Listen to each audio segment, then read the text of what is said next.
ESPN is driven by Brown and Crouppen Law Firm. We're right back to more of it. It's BK and Ferrario, live from the Car Shield studio on 101 ESPN.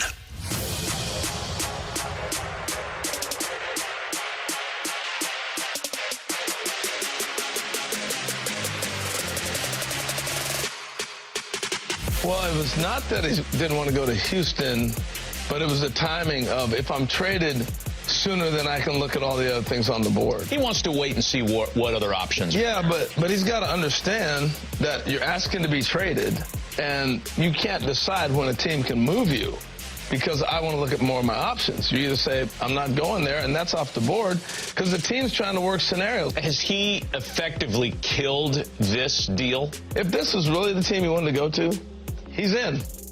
That is Harold Reynolds and Matt Vasgersian on MLB Network discussing the news that came out yesterday. Welcome into BK and Ferrario. Tanner Hendrickson, Bradford Bruns. I'm Alex Ferrario. Nolan Arenado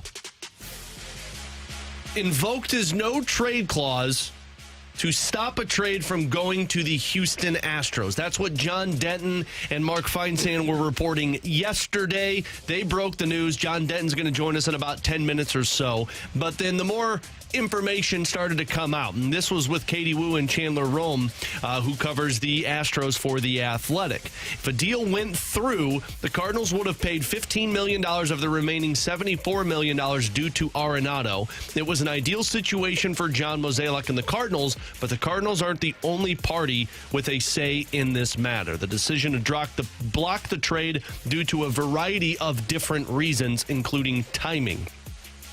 So, the way that I read this overnight, T-Bone and Bradford, was he invoked his no trade with Houston.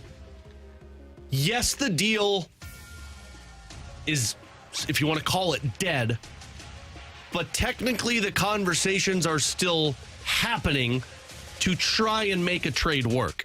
Now, I don't buy any of that BS because typically when a player says, nope, I don't want to go to your city, you know what that team does? Okay, we'll move on.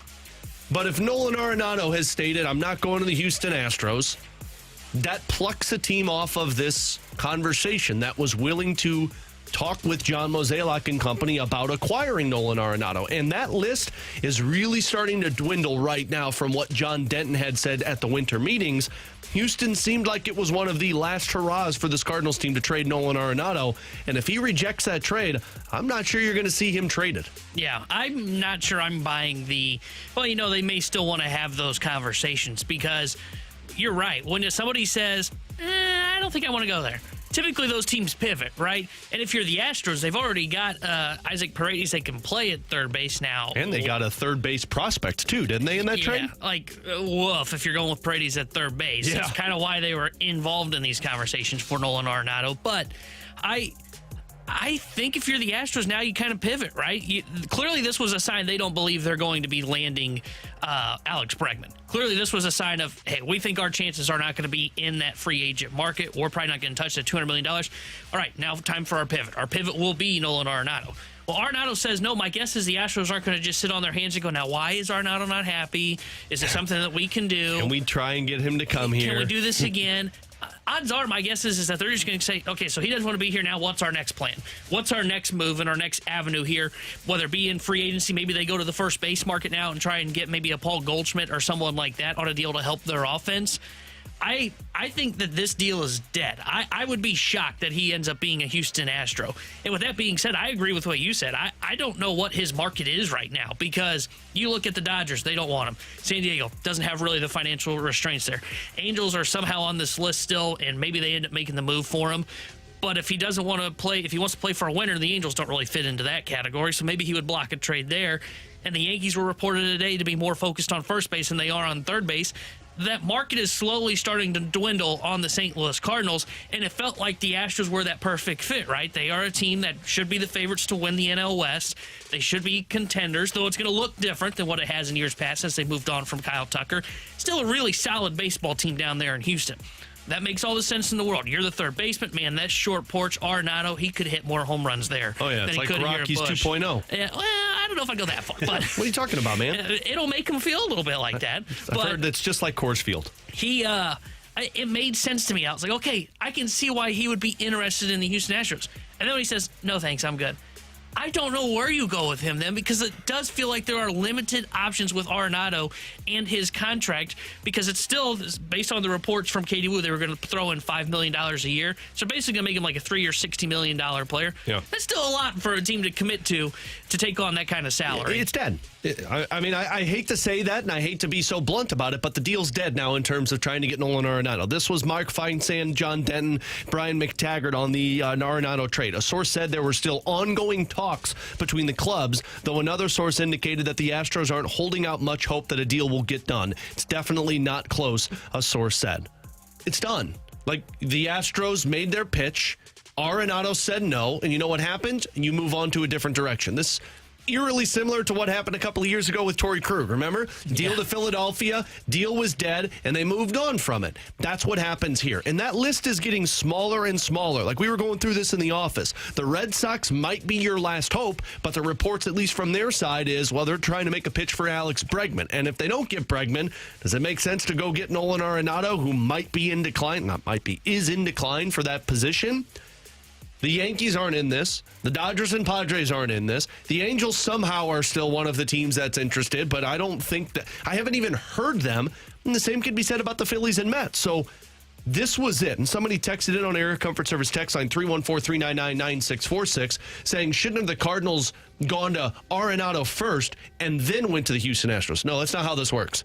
You have a team call you that says, we'd like to trade for Nolan Arenado. You go to the player and say, X team is willing to trade for you. Will you accept the trade? And he said no. And so this was my biggest concern, T-Bone, when we were talking during the winter meetings of the optimism that was like, oh, man, maybe he could get traded.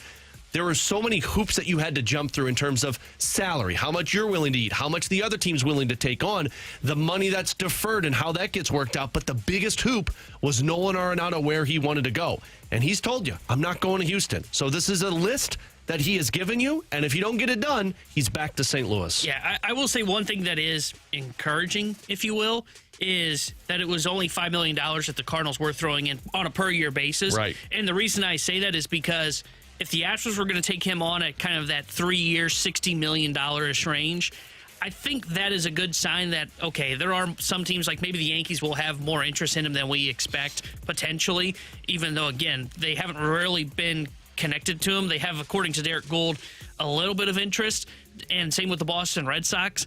So the fact that the Astros, who are a team that will not go to the luxury tax, had some kind of interest at that kind of value on that contract makes me wonder if, okay, is there still going to be somewhat of a market for him? But I mean, he brought up the Phillies and the Mets, and they are two teams that can make sense for Arenado, but they're not connected to him, right? We haven't heard the Phillies in I don't know how long in the Nolan Arenado sweepstakes. We haven't heard the New York Mets, I don't think really at all. I don't think we've ever heard them in the sweepstakes. It sounds like they're more focused on first base as well. Same could be said for the Red Sox. You know, though they are a team that is kind of getting connected to both Bregman and to Nolan Arenado, if I'm the Boston Red Sox, man, I'm looking at our team going, okay, so if we don't get Bregman, let's just go Devers at third, and let's go Casas at first. And rather than trading Casas for a pitcher, maybe we go out there and get like a Jack Flaherty on like a 4-year deal at about $20 million. I think that's where the problem starts to lie is there are teams that can make some sense because you look at their corners and go, well, they need an upgrade. Problem is there's a lot of depth on that first base market that you look at and go, oh, okay, we can go out and get either Pete Alonso, Christian Walker, who won't get significant contracts like 10-plus years or $200 million. Alonso might touch into that range, but you can go to that market and say, we can get that guy rather than go for Arenado, who's on a serious decline at 3 years and $60 million. Well, that's the thing. And now you're left waiting for some sort of a stealth team almost to emerge. But to me, guys, the realization here, and it's a sobering one at that, the fact that Arenado nixed this move to a perennial contender in the AL West, maybe that also indicates, I think it does truly indicate that his list of would-be suitors is a lot shorter, a lot smaller than we realized at first glance. So how do you get something done? I don't know. Yeah. Right now, and we're going to get into this a little bit later, it's going to come down to another team gets desperate because they need a third baseman, which that list that you just handed out, like the Dodgers aren't in that position. The Padres aren't in that position. I don't think the Red Sox are in that position. Maybe they might be if they don't get Alex Bregman. Yankees don't seem like they're in that position. Like, you're going to have to wait for a team to say, we need something, so let's go back to the Cardinals. Or you're going to have to attach an asset that you did not originally want to attach if you want to move on from him. And then there's a report that just popped out from Derek Gould stating that if the Cardinals aren't able to move on from the Arenado money, they'll pivot to looking to move salaries from the pitching staff. They've had teams call on Eric Fetty and Steven Matz. So if the Arenado thing doesn't work, now you're going into impacting your club in another direction, which to me makes this thing even more confusing. And we'll get into that a little bit later. But coming up next, John Denton, MLB.com. He was working with Mark Feinsand last night, breaking this story of Nolan Arenado blocking the potential trade to the Houston Astros. Why did it happen? What's next? We'll get John Denton's thoughts next. It's BK and Ferrario here on 101 ESPN. You can now watch 101 ESPN live on our Air Alliance Team Studio Cams. Catch every show live on our YouTube channel or at 101ESPN.com. 101 ESPN Studio Cams. Presented by the Air Alliance Team Heating and Cooling. Getting the job done quickly, correctly, 100% of the time.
ESPN is your home for Blues hockey. And every month during the season, you can register to win tickets to an upcoming Blues game. Enter to score free Blues tickets now at 101ESPN.com or on the 101 app. Brought to you by Ted Cruz, serving original frozen custard since 1929.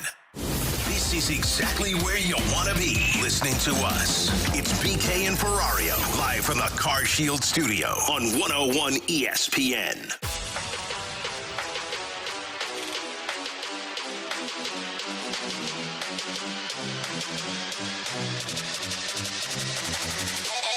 Lots of news, lots of work last night surrounding the Cardinals, and John Denton was in the middle of it all. MLB.com Cardinals insider beat writer. You can find his work over on Twitter at John Denton555. He is one of the best, and he's one of our favorites here on BK and Ferrario. Along with Tanner Hendrickson and Bradford Bruns, I'm Alex Ferrario as we head to our Callier and Thompson phone line. And John, I know you're battling through it with a little bit of a sore throat here, man, so we appreciate you taking some time and hopping on with all of this Nolan Arenado news. Let's just start with how this thing came to be in terms of, sounds like the deal was pretty close to getting completed, and then Nolan Arenado drops in the last minute and hands out that invoking of the no-trade clause. Yeah, Alex, I think maybe the Cardinals were a little closer than Nolan Arenado, and he doesn't want to do something in sort of a panic move this time of year. He wants to wait and see what his best options are. I think we all know we all understand. Nolan Arenado wants to be told no by the Dodgers. Like, that's his first choice. That's where he still wants to go. You know, the Dodgers have kind of downplayed their interest in him. They've mentioned how Max Muncy will be on the roster to start the season. Don't be snookered by that. The Dodgers still want Nolan Arenado. They still have an interest in him. But, you know, if they talk it down and act like they're not that interested, they might be able to get out from under some of the money. So, you know, everything you read this time of year, take it with a grain of salt. You know, the Cardinals are saying for now that Ryan Helsley may stay with them all season.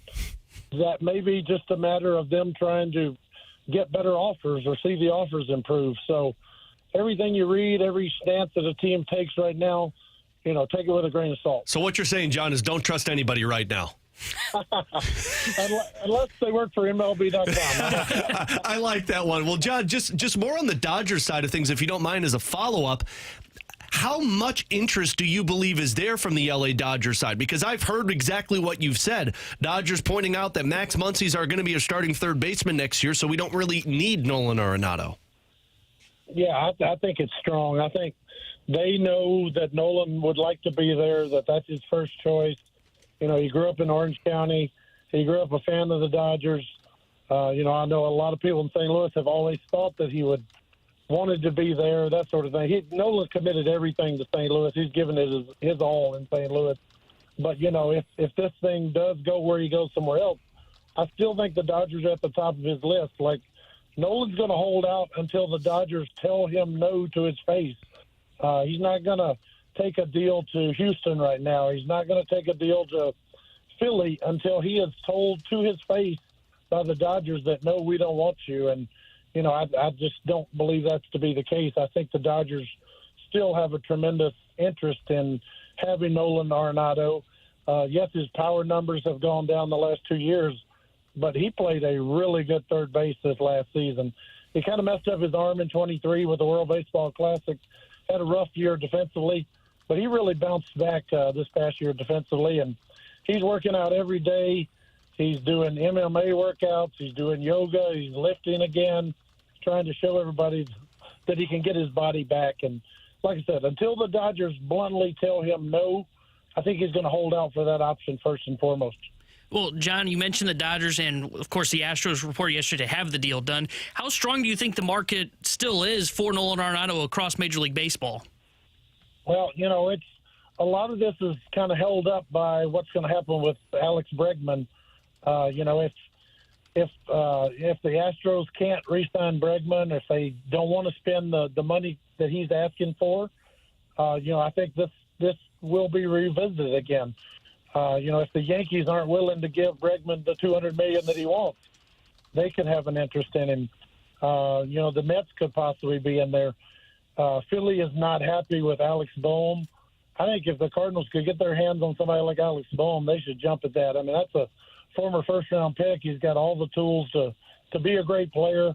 He hasn't really hit his full potential yet, but I think there's a high potential there. But, you know, it's one of those things where when the Bregman domino falls, then I think you could see some real moving and shaking for Nolan Arenado.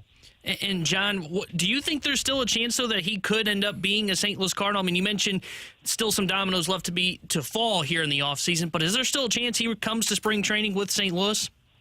Sure, I think that's totally an option, you know. I mean, his agent, Joel Wolf, said it clearly at the winter meetings last week. He is not going to sidestep. He's not going to go somewhere just to go somewhere. Nolan wants to go to a place where, you know, he feels like they can win. He wants to go to a place where he can try and chase that World Series ring that's eluded him. You know, quite frankly, the Astros have had a lot of success, but they just gave up Kyle Tucker. They're not willing to pay what it takes for Alex Bregman. They don't have the greatest reputation in spending on little things for player relations.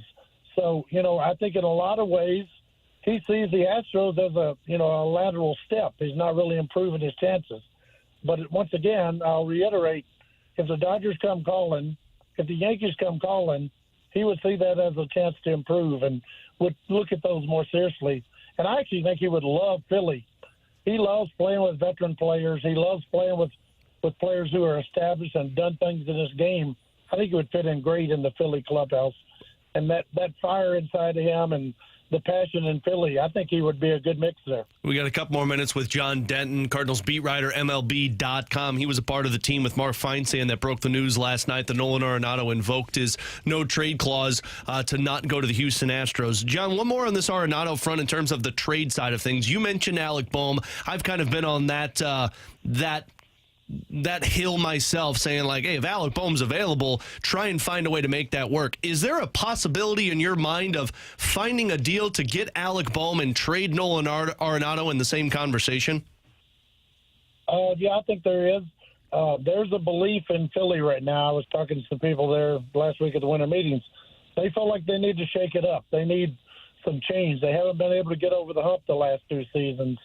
Boehm has rubbed some in Philly the wrong way. He's not wired quite like Philly.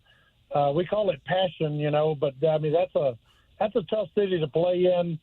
They don't handle failure well. It's wound very tightly. I think Boehm could flourish in a different market. Like I said, he went to Wichita State. He's kind of a Midwestern guy. I could see him truly flourishing in a city like St. Louis, something like that. So. Again, he's a former first-round pick. He is loaded with skill. I think in the right scenario, kind of like a Cardinals maybe, take some pressure off of him. I think he could flourish and be a star. John, I'm curious your thoughts. If the Cardinals can't move on from Nolan Arenado, can they accomplish their stated goal at the end of the season this year of, hey, we want to let the kids play? Because if Arenado's here, that's 600 plate appearances at third base. Yeah. We know that you can't do a reset. You can't do a rebuild with half measures. Their first choice would be to move Nolan Arenado, to open up third base for Nolan Gorman and to open up for Brendan Donovan and maybe Thomas Ajayce at third. But if you can't move him, Mo said at the winter meetings, we'll have to be creative. We'll have to do some other things. You guys tuck this one away and, take it for what it is. But I know that the Tigers and the Indians are calling about Eric Fetty. The Tigers and the Indians are calling about Steven Matz.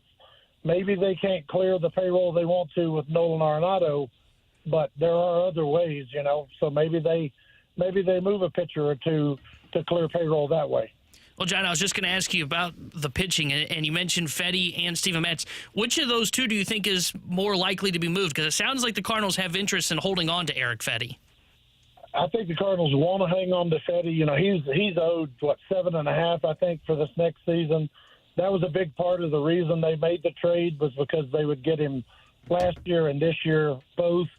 I think that they believe that Steven Matz needs a change of scenery. They've tried that for 3 years. It's gone poorly for 3 years. Steven's a wonderful human being, but he just hadn't been able to stay healthy. He's also owed quite a bit more money. He's owed $12.5 this year. So if there was one of them that they would prefer to move, I think it would be Steven Matz over Eric Fetty. John, final one for you. And as always, we appreciate your time and the information that you're providing us here on BK and Ferrario. What's the Cardinals' next step? Nolan Arenado says no to Houston Astros with the reports of willing to put in $15 million on that deal. Is it putting more money in the conversation? Is it adding an asset to Nolan Arenado? Or is it just waiting for somebody to call and say, nope, this is what you get? Yeah, I think they need to John Mozeliak and Joel Wolf both were very complimentary of the communication that is going back and forth between the two sides. The Cardinals kind of need to know which teams are a yes and which teams are a no before they go deep down the road. I know there was quite a bit of frustration in that front office with the Cardinals for, working for several days to put a trade together only to have it squashed. But the conversation needs to happen on the front end with Nolan Arenado. Before you put all that work in, you need to know whether he's willing to go there or not. So, like I said, if we see the Bregman piece fall, a couple other pieces, then I think the intensity of the Nolan Arenado move could ramp up. Like I said, if the Yankees don't get him, you could see them become serious players for Arenado. You could see the Houston thing revisited if Bregman moves on. So I think once the Bregman thing falls, then you could really see the intensity of this thing to soar. John, one more question here, and I hate to put you in a bad spot, but did you guys get a sense as to what might potentially be in return that would be coming from the Astros? Didn't get that. No, I didn't get that. But I know it's, more prospect related. Probably not somebody at the major league level now. Haven't been able to totally confirm that. But from the sound of it, it's more prospects than it is major league talent. John, you're always the best, my friend. Thank you so much for taking some time out today, as I know last night was probably super busy for you.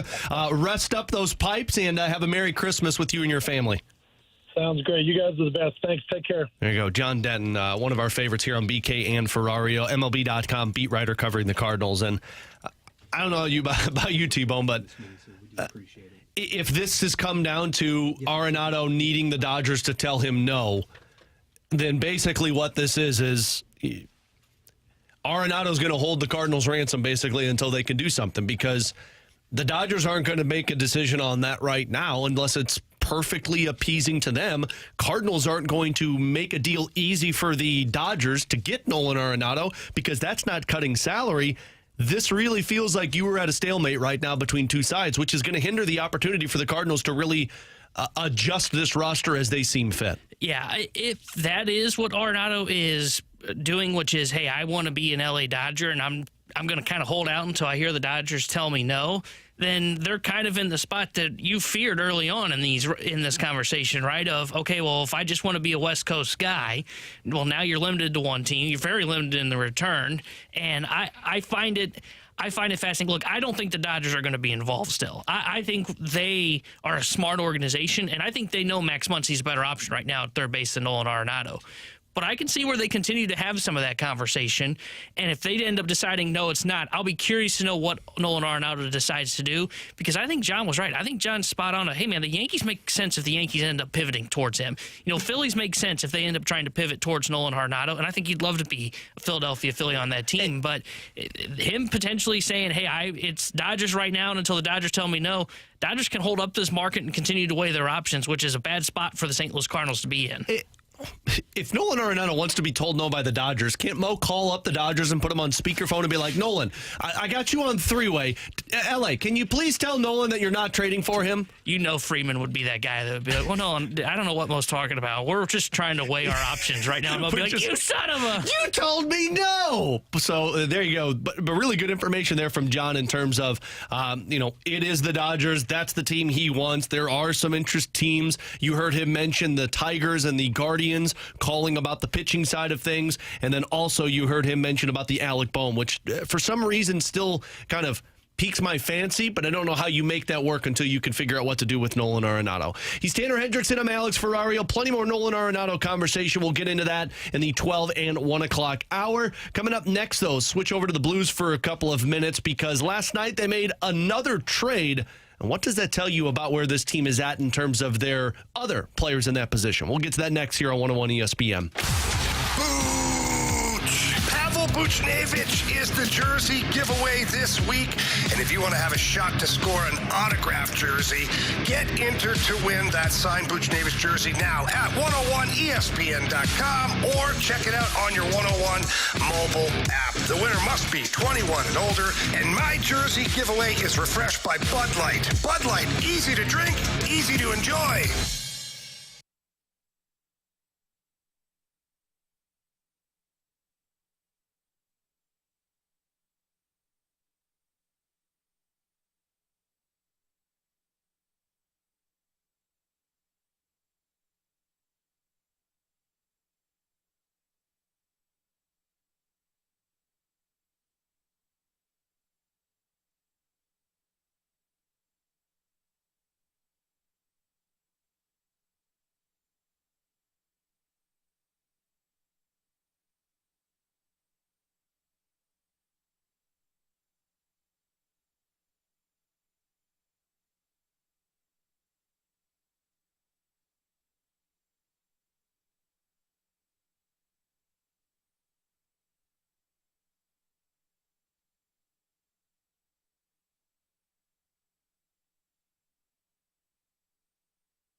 Listen to 101 ESPN on demand. Get caught up with all our shows and podcasts at 101ESPN.com or on the 101 app, driven by Dobbs Tire and Auto Centers.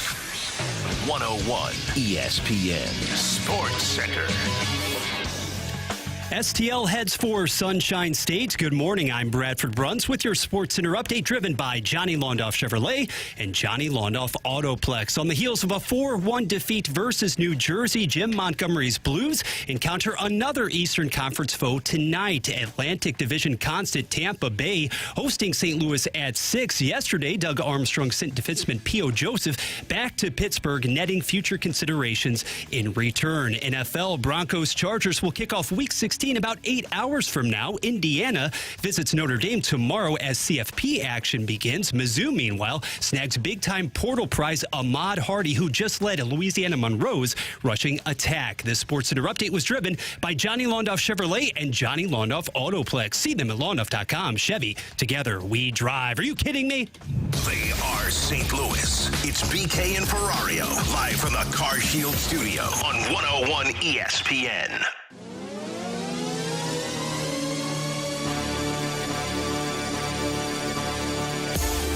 We've got questions and answers coming up in about 10 minutes or so. You can send them over to our Air Comfort Service text line 314-399-9646. Also, you can send them over on our YouTube chat, 101 ESPN STL. The Graveyard is off and running. 101 ESPN STL on YouTube. Our studio cams brought to you by Air Alliance Team. With Tanner Hendricks and Bradford Bruns, I'm Alex Ferrario. You heard Bradford mention it in the update. P.O. Joseph traded away last night by the Blues. And when I saw Elliot Friedman put the report out there, Tanner, my first thought was, okay, well, you're probably flipping him for a centerman. They obviously know that they need help in the center spot. They're going to go get somebody who's a pending UFA from Pittsburgh, player-for-player deal. And then you got the response that it was future considerations. And then I was like, man, what is going on here? Like, Doug has been wheeling and dealing these last couple of weeks, making trades, moving guys out, bringing guys in, making sure that the roster's in place. But trading away a defenseman who has basically been a really good depth piece for you, especially for how injured you've been, the wheels start turning. Is this because Nick Leddy's getting close to returning? Is this because they like what somebody's doing in the minor leagues? Is this because they have another move coming, whether it's the waivers and bringing in a centerman? And now that the kind of dust is settled, I think this was just a matter of Pittsburgh needed a defenseman. Pittsburgh's lost Marcus Pettersson, and I think they've lost another one of their guys for an extended period of time. Yeah, Jeff Petrie, I think, is who it is. So they got two guys out that play in their top six consistently that they need help with. P.O. Joseph played for Pittsburgh the last couple of seasons, somebody who understands their system. Future considerations is basically, look, we get $1 million off of our books, we move out the player, and frankly, they've got a lot of depth that can play in the 6th, 7th, 8th defenseman role in terms of Perunovic, Matt Kessel, Tyler Tucker, who was just recalled and is joining the team. So a little, I was like, man, what's going on here? But now I just think this is just a matter of the Blues kind of shipping some guys out to open up a little bit more roster space for their team. Yeah, that's where I think it has gotten to now. I was kind of with you last night when we saw it. I was kind of thinking, okay, there must be another move coming for the St. Louis Blues. Maybe that was, okay, are they going to claim somebody off of waivers because you had the roster freeze that's getting ready to take an effect? So you saw a flurry of moves happen yesterday, flurry of guys get placed through the waivers. And Or were they potentially, hey, we're going to get, like you said, maybe a centerman in return? I think you're right, though. I think ultimately what it was, hey, he kind of is right now the odd man out for us. He's more serving as our 7th defenseman, and we've got plenty of those guys right now in our system. Kessel fits into that. Schoenemann, who was up for a little bit and played pretty well for the Blues, he fits into that. Tucker, who, of course, was recalled. So why not clear off some cap space off of our books right now if you're the St. Louis Blues and get something back that might potentially help you later on? I'm sure it's nothing more than like a 6th or 7th round pick, but it is an asset in return that you get to add to kind of your repertoire. So I found the move interesting, and at first was kind of like you. Okay, there must be something else that the Blues are trying. The other thing that I thought of, and there haven't been any hints of it being this way, so I don't think this is the case, but my initial reaction was, whoa, does this mean that Nick Leddy is closer than they thought? Because remember, when they acquired Cam Fowler, the initial reaction or the initial comment from Army was, hey, we need somebody to come in because Letty hasn't progressed the way we thought. Yeah.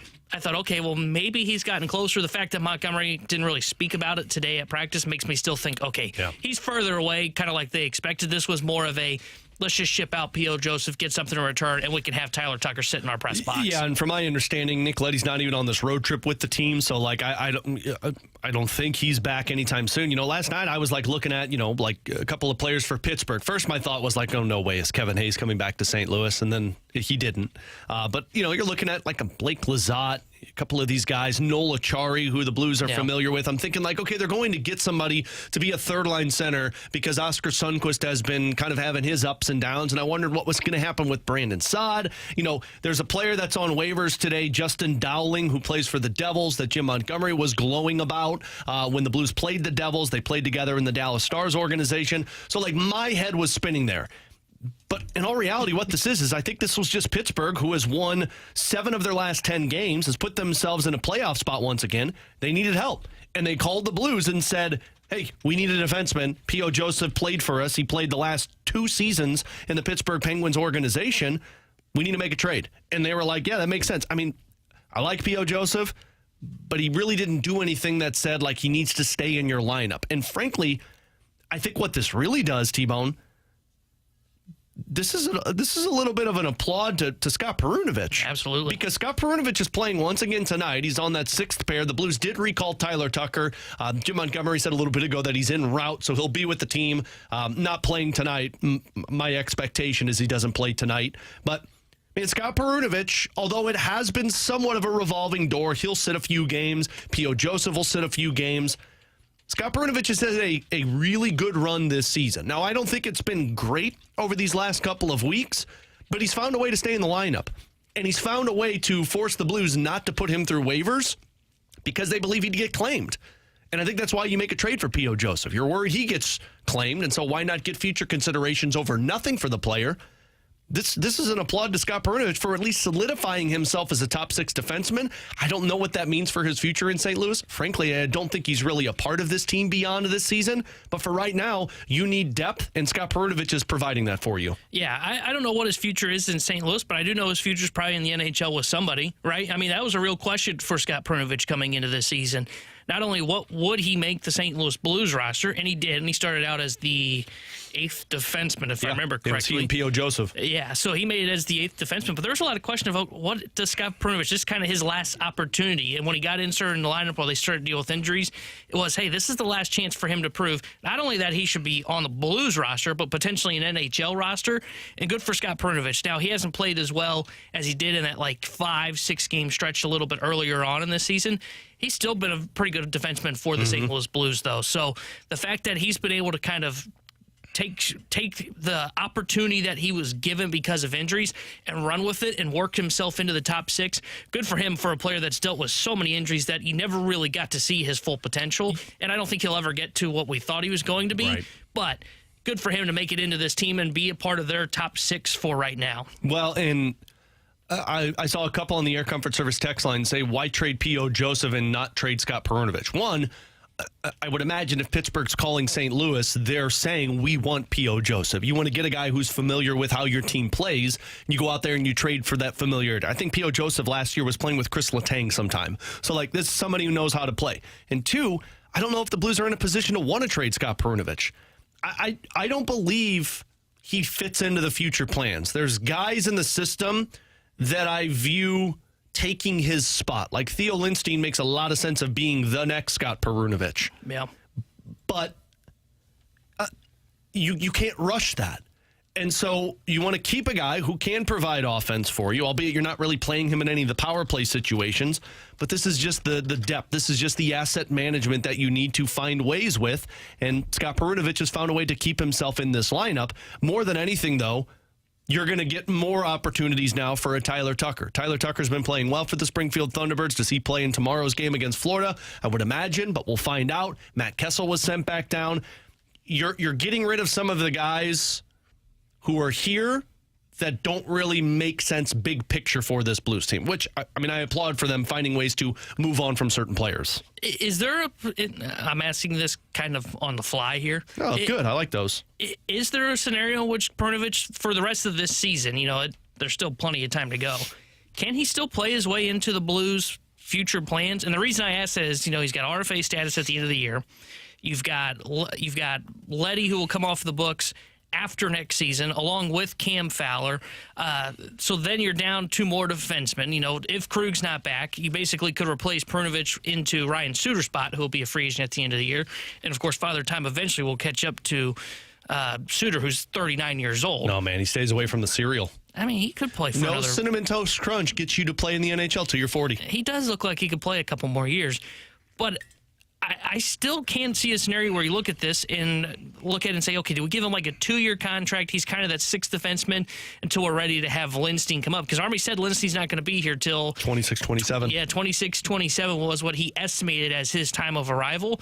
Could you see Perunovic where it is? You know what? He fits in perfectly on our third pair. Maybe you have him on that pairing, and you just don't bring back Ryan Suter. Boom, there's your guy. There's your 6 defensemen of Falk, Parayko, Broberg, Fowler, Letty when he comes back healthy next year, and then Scott Perunovic. Maybe, and the only reason I say maybe is like when you look in the minor leagues, they don't have a lot of options, but I do know that this Blues team really likes Michael Buchinger, who was really good for them in the prospect tournament, Tyler Tucker, Matt Kessel. You're also going to have next season Leo Loof, who has been playing in kind of the bottom 6 role for the Springfield Thunderbirds. You've got a couple of other guys. You've mentioned Theo Lindstein. Like the way that the roster is set up, I think there's an opportunity for him to play his way into another 1-year contract in terms of that RFA status.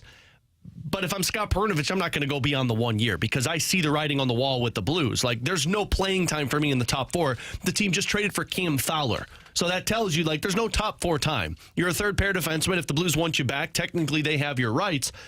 I think this is more so let's just keep playing Scott Perunovic. He's helping us now. Maybe he finds his game. And then when we get to the trade deadline, you go back to that comment of what Doug Armstrong made when they acquired Cam Fowler. They've got pieces where they can regain some assets that they've traded away. Maybe if this guy plays well, somebody's willing to take him on for a 5th or 6th round draft pick.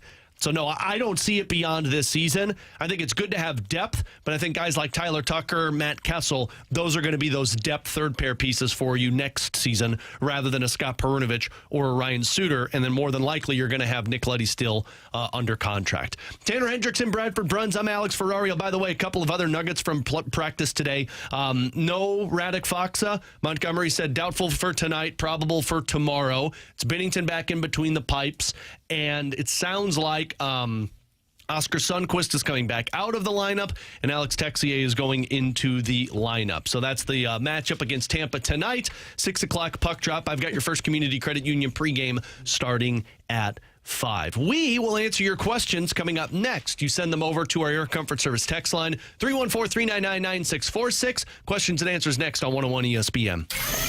Take the fast lane home weekdays from 2 to 6 p.m. with Anthony Stalter, Jamie Rivers, and Carrie Davis on 101 ESPN. 2 former pros and 1 average Joe. The fast lane is driven by Scrap Mart Metals Recycling.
ESPN's Blues Fan of the Week. Congratulations to Jeff Bender from Wentzville, Missouri. He was named our new 101 ESPN Blues Fan of the Week. Submit your pick now to be the next 101 ESPN Blues Fan of the Week and take home a pair of tickets to an upcoming Blues game. Learn more at 101ESPN.com.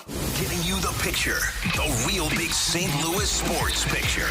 It's BK and Ferrario, live from the Car Shield studio on 101 ESPN. You've got questions, we may have the answers. Maybe. It's BK and Ferrario's Questions and Answers on 101 ESPN. 314-399-9646 Air Comfort Service text line, YouTube chat, The Graveyard over at 101 ESPN STL. You send us your questions. We'll give you some answers here on BK and Ferrario. Tanner Hendrickson, Bradford Bruns. I'm Alex Ferrario. Blues, or this is a question from the 618. Do the Blues have one of the oldest defensive units in the National Hockey League? Does that give you any optimism that the defense can maintain their solid play in the second half? I have to imagine they have the oldest defensive unit in the National Hockey League. I mean, you've got over 1,000 games for Ryan Suter, almost 1,000 games for Cam Fowler. Justin Falk has got to be pushing. What's Justin Falk at? He's close to 600 games? He's 32. He's 933 games, and then you've got Colton Parayko, who has been in the league since the 2015-2016 season, 692. So between your top four, you're playing almost 4,000 games in the National Hockey League, 3,500 games in the National Hockey League. That's why Doug Armstrong traded for Cam Fowler. That's why, technically, they got rid of P.O. Joseph. Montgomery even said it at Morning Skate today. When you look at the team with Cam Fowler, there's not a lot of playing time for P.O. Joseph. We've got a top four. It gives us more time to play Scott Perunovich. So, I mean, optimism, I don't know, to be honest with you. They've had some slip-ups, but you got a veteran group, which is what Doug Armstrong seemingly was trying to accomplish. Yeah, he really leaned in on, especially in the Fowler trade, of not only, helping them kind of divvy up the minutes a little bit better and not have to really push the top three guys, but also the fact of, hey, we're bringing in that experience because we know that this is, if we're going to be a playoff team, we've got to really invest in this defense, right? The defense is where they're going to have to be really good to make the playoffs. I don't really worry about those guys kind of wearing down, though, throughout the season because, like, Falk 32, Parayko 31, Broberg's just spring chicken, Cam Fowler 33. Like, those guys are still kind of in their, they're on the backstage probably, but they're still kind of in their prime for defensemen. For sure. When you get into that Ryan Suter age range, around 39, that's when you get a little bit to worry about, okay, at some point is he going to start to wear down because he's almost 40 years old. Yeah, well, and I think if I remember correctly, Carlo Koliakovo, when the show was Rivs and BK, was on when he was talking to Alex Pietrangelo, and he said, look, defensemen age like fine wine in the NHL. If you've got a good one, they play well until they're about 38, 39 years old, like you're seeing with Ryan Suter. From the 314, since Nolan Arenado has turned down the trade of the Houston Astros, do you think he's really prioritizing winning, or is he prioritizing getting back to the West Coast specifically? If the Angels are one of the teams he's willing to go to, he's prioritizing going back to the West Coast. Yeah, problem is like, I'm not sure I'm really buying that the Angels are on his list. I know that's been reported, but nobody else seems to be connecting the dots of the Angels to Arenado. I think he's prioritizing those still getting to the West Coast, and number one would be the Dodgers. I think what John Denton basically told us, which was, hey, the Dodgers, he still thinks they have interest in Arenado, and Arenado wants to see if the Dodgers will tell him no first. I think it's not so much West Coast as it is, do the Dodgers want me? And if the Dodgers really do not want me, okay, now I'll listen and go somewhere else, because the Astros, to me, were a contender. So I don't know if it's necessarily just I want to be on a winning team. I think it is more of I want to be where I'm from, which is Los Angeles, not the Angels, with the Dodgers. I think that's where he really wants to go. No, geography is a huge issue here, understandably, but I do wonder if also Houston isn't in more of that, wait for it, retooling phase to an extent as well. You understand, okay, the top half of the rotation is set, but when we understood last week when that move was made to get Tucker out of town, right now there are a lot of holes on that roster to be able to fill. It doesn't quite look as alluring, doesn't quite look as appetizing as it did maybe a couple of seasons ago. From Beavis Sports Performance, is there any scenario with Oscar Sundqvist being scratched so regularly that we see Dvorsky after the World Junior Classic? I don't think so, guys. I I know people want it to happen. And, I mean, look, the kid's playing well. I think he scored another goal last night for the Thunderbirds. He's got 11 on the season. Dang. He's on pace for 60 points this season. And if you missed, I think I said this last week, he'd be the first player in the he's the 7th player in the American Hockey League to hit 60 points under the age of 20. And he's up there with Patrice Bergeron, Mikko Rantanen, Seth Jarvis, some really interesting players. But they're not going to bring him up just because they need a centerman right now. They don't view it that way. They view it as when Dvorsky is ready, we will call them up. Binnington has talked about this. You know, Binnington was in the minors for so long. And he tells the story about when Bill Armstrong came up to him and said, "Are you ready for the NHL?" And Binnington was like, "I didn't know how to answer that." And they said, "Well, no, you go back to the minors," and you just kind of say. And then Binnington, it was after a shootout that he had, I think it was San Antonio, where he called up Bill Armstrong and said, "I'm ready for the NHL." And that's when they called him up, and that's when he went on that run. I don't think they're going to do that with Dvorsky, but they're going to make sure Dvorsky's ready to go, because when he's up, he's not going back down. Yeah, I don't think you see him after the World Juniors. I think with that third line center, I mean, the Blues were pretty... the Blues were willing to go with kind of the stopgap option at second line center for most of the season until Schenn started to play really well once he got back into that role. I don't think they're going to worry about that third line as much, right? I think they will say, okay, let's worry about our top six. We'll be kind of top six heavy for right now. Let's not really rush Dvorsky because, like you said, when we call him up, we don't want to be yo-yoing him back and forth between the NHL and the AHL. That you don't want them to pull what the Cardinals pulled with some of their prospects like a Jordan Walker. So I don't think you see him after the World Juniors. I think if there's going to be a time where you see him, it's possibly post-trade deadline. Agreed. But even then, I'm a little skeptical if maybe they just say, let's just spend a year in the AHL, play your game, continue the season down there. We can kind of stopgap this together. I don't think this is anything about, oh, well, Sonny's been scratched a lot. Clearly, they're not happy with his game. Sonny, this could just be one of those where Sonny still needs some quote-unquote maintenance days, if you will, where he needs to be scratched for one game. Plus, you're on the back-to-back, so maybe you want Sonny more fresh for the next game. I think they can easily stopgap this one with that third-line center, be Sundqvist, Holloway like they're going to go with tonight. You don't necessarily need to rush this because you don't have a third-line center on this roster. Yeah, somebody said explain how he's not ready. His defense. Like, they want to make sure that he's good on both ends of the ice because guess what? When you come up as a centerman, you have to be responsible on both ends of the ice. He's +4 with 20 points this season in the AHL. And I know plus-minus doesn't mean a lot, but you got to be sound defensively. And when you're sound defensively, that's when they view this as being ready. And that's kind of been the thing with Dalibor Dvorsky for a long time. Okay, a couple more. From the 636, does Mizzou have a chance in the March Madness tournament this year? To get to it, yeah, I think so. I think we'll probably talk about this a little bit tomorrow since bragging rights is on Sunday. I think that's going to be a good test for them against this Illini squad. And this Illini squad, it can be vulnerable at times to Power 4 conference opponents or Power 5 conference opponents, as I've seen early on this year. But they're still a very talented squad. Illinois is going to be a tournament team. It'll be a good test for Missouri, and it'll give you a good idea of, okay, where are we at? Because the SEC is loaded. The SEC is probably going to send 10 teams to the NCAA tournament. If they can compete with Illinois and they took down Kansas, they'll have a shot to be in that conversation, especially coming out of the SEC. Exactly. And at long last, we're going to have a bragging rights game of consequence downtown. But the SEC... You guys are going to get killed, but whatever. Hey, now, easy. Of course you talk about it, deconstruct it tomorrow. I see how it is, Tanner. But no, Missouri, to me, the difference here this season, guys, is as opposed to the last few seasons, even 2 years ago when Dennis Gates had that great group headlined by Kobe Brown, etc., it was a team that was overly reliant on the three ball. Whereas this season, playing more from the inside out, you cannot deny the immense length that this squad possesses. It is a team that is much better equipped, especially from a defensive end to some of the bodies that you have there in the paint, to be able to play meaningful basketball down the stretch in conference play, and it sets up a lot better, too, for a potential March Madness bid. Final one from the 618. Should the Blues have, my goodness, should the Blues have looked into trading for Capo Caco? For those that don't know, is the Rangers young forward, the former second overall draft pick, fell out of grace pretty quickly in the New York Rangers system, was traded last night to the Seattle Kraken for a defenseman, the third-round pick, and the sixth-round pick. I don't think so. I like Caco. Should you have investigated? Probably. But one, you didn't have the at least assets that they got for Caco because you've traded away those draft picks. And two, that's another middle six winger. Like you're good on wingers. Yeah. You're good on wingers. It's either a centerman or it's nothing.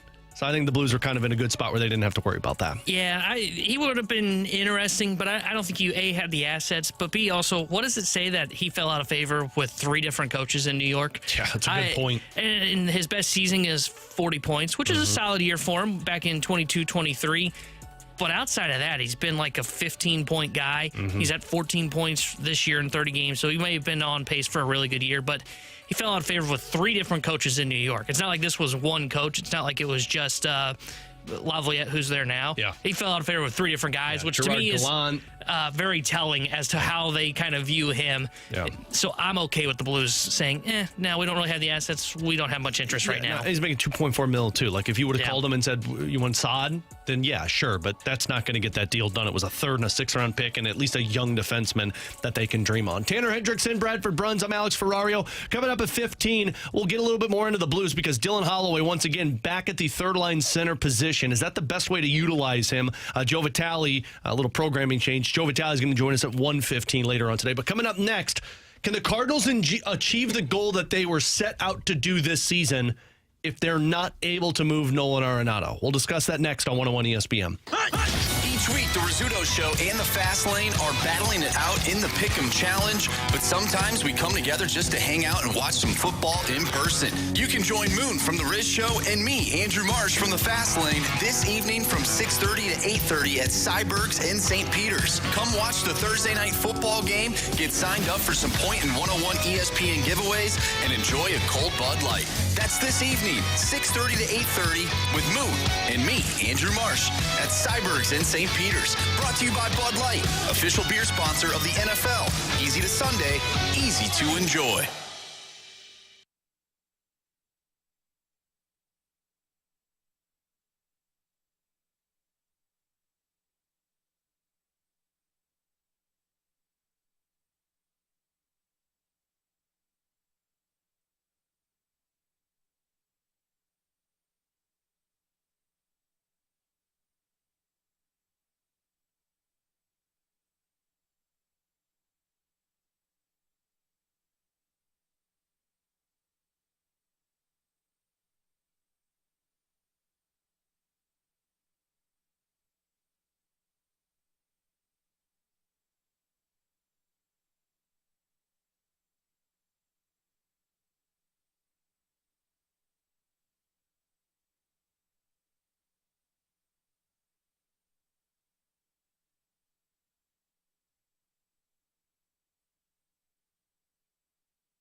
WXOS HD1 East St. Louis 101 ESPN is driven by Brown and Crouppen Law Firm.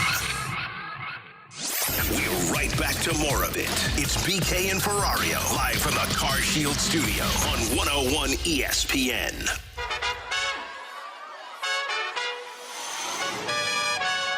You can't do a reset. You can't do a rebuild with half measures. Their first choice would be to move Nolan Arenado, to open up third base for Nolan Gorman and to open up for Brendan Donovan and maybe Thomas Ajayce at third.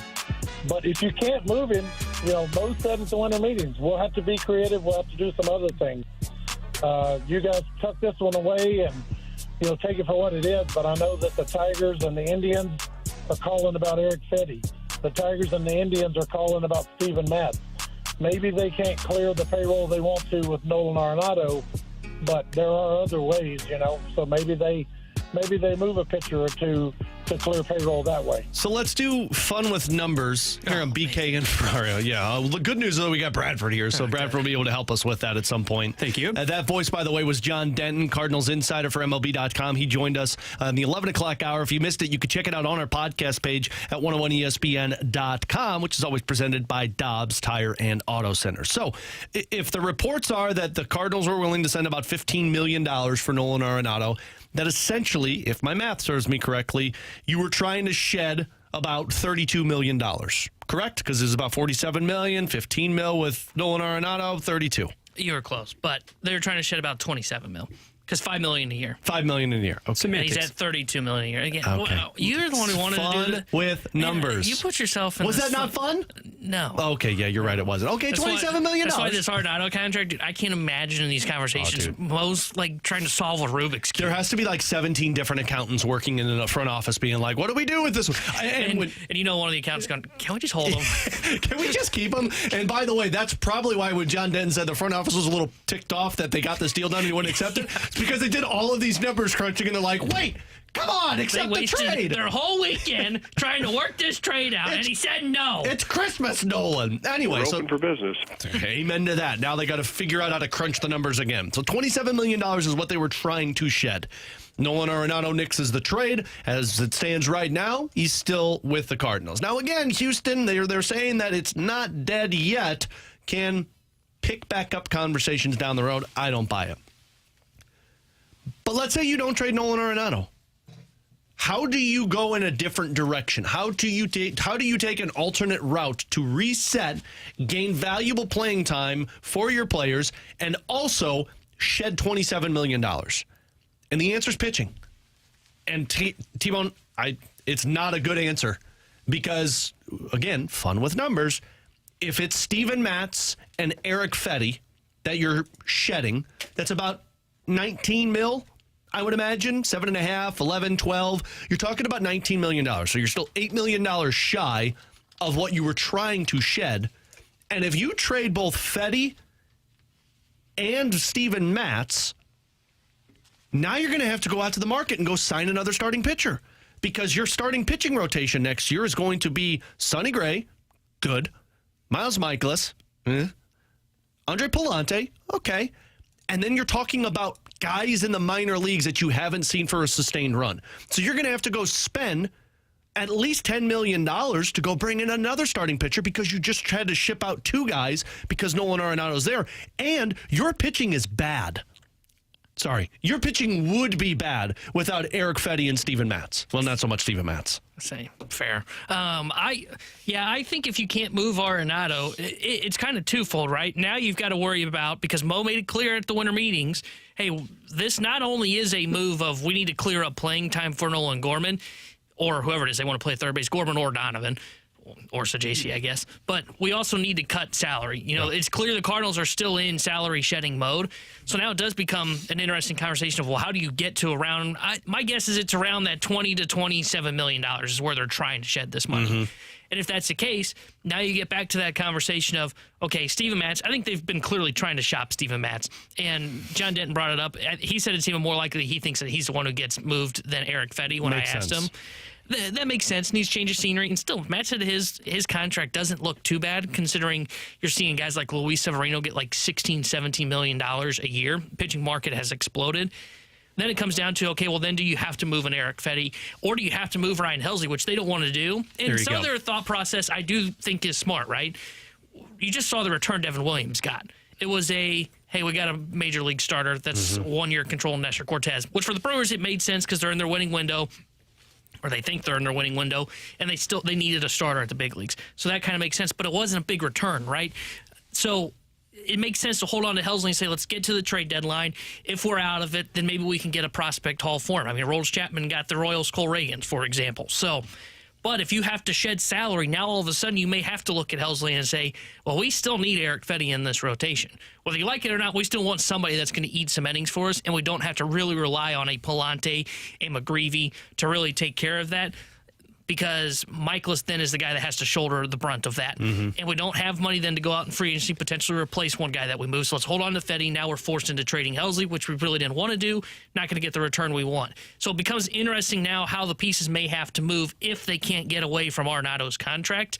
But I think the more interesting thing is what John Denton said there in the return, which is, man, you can't do a reset or a rebuild half-heartedly.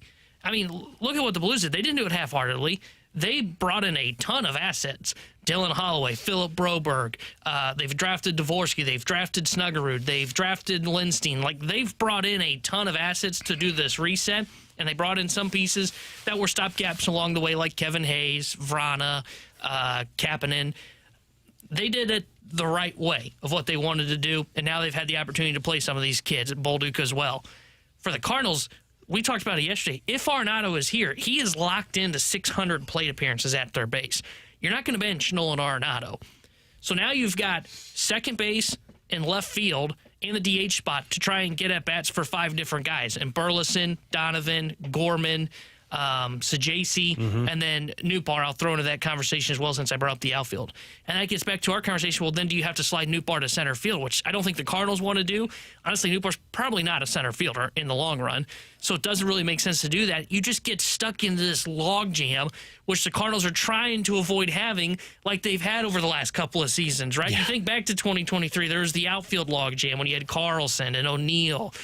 You think back to last year, still a bit of a logjam with their position group of what are we going to do with all of these pieces that we have. This was the year it was supposed to be, all right, we're not worried about the wins and losses. Let's kind of clear this up a little bit. Let's make sure we unjam some of this so we can get these guys the at-bats that they need. Well, if Arenado's here, you can't accomplish that, and that's where the Cardinals find themselves between a rock and a hard place right now. Sorry, Bradford. Somebody brought up, can't you just sit Nolan Arenado until he agrees to go to a team? No, you can, sure, but that's not how they're going to operate. Yeah. You're not going to sit Nolan Arenado. And to be fair to the Cardinals, no team would operate that way. Yeah, I mean, it puts a damper on your organization. I mean, look at the New York Rangers with the Jacob Trouba side of things right now. Like, everybody's talking about it. The team was pissed off about it. Like, how do you think the Cardinals are going to react? How do you think other teams are going to react? We always ask the question, like, do free agents want to come to St. Louis? You know when they really don't want to come to St. Louis? When you basically tell a player, accept this trade or you're not going to play baseball. And it really, in a lot of ways, guys, you can say what you will about Helsley and almost the way in which the Cardinals have had to play possum in the past few weeks on that side. But this element of hardball with respect to Arenado, it kind of undoes, quite frankly, the quote-unquote commitments you've received or you would have liked to have received from Contreras, Gray, et cetera, moving into next season. Because the whole goal, of course, was to be able to have a couple of those pillars, right? Your temporary franchise cornerstones and then surrounding them by all the young talent. Well, now, basically, if you have to revert to more than anything else, how are we going to shed this salary? How are we going to shed this payroll? If you're getting rid of that much quality as well as the quantity, too, it basically takes you back to square one. And at the same time, you've lost all of these weeks in which to make things happen. That's what's most disappointing of all. This thing becomes a lot more difficult for the Cardinals. And honestly, if the Arenado thing is to where it's like, I'm not going to accept a trade to Houston, you either send me the Dodgers or I'm going to stay here.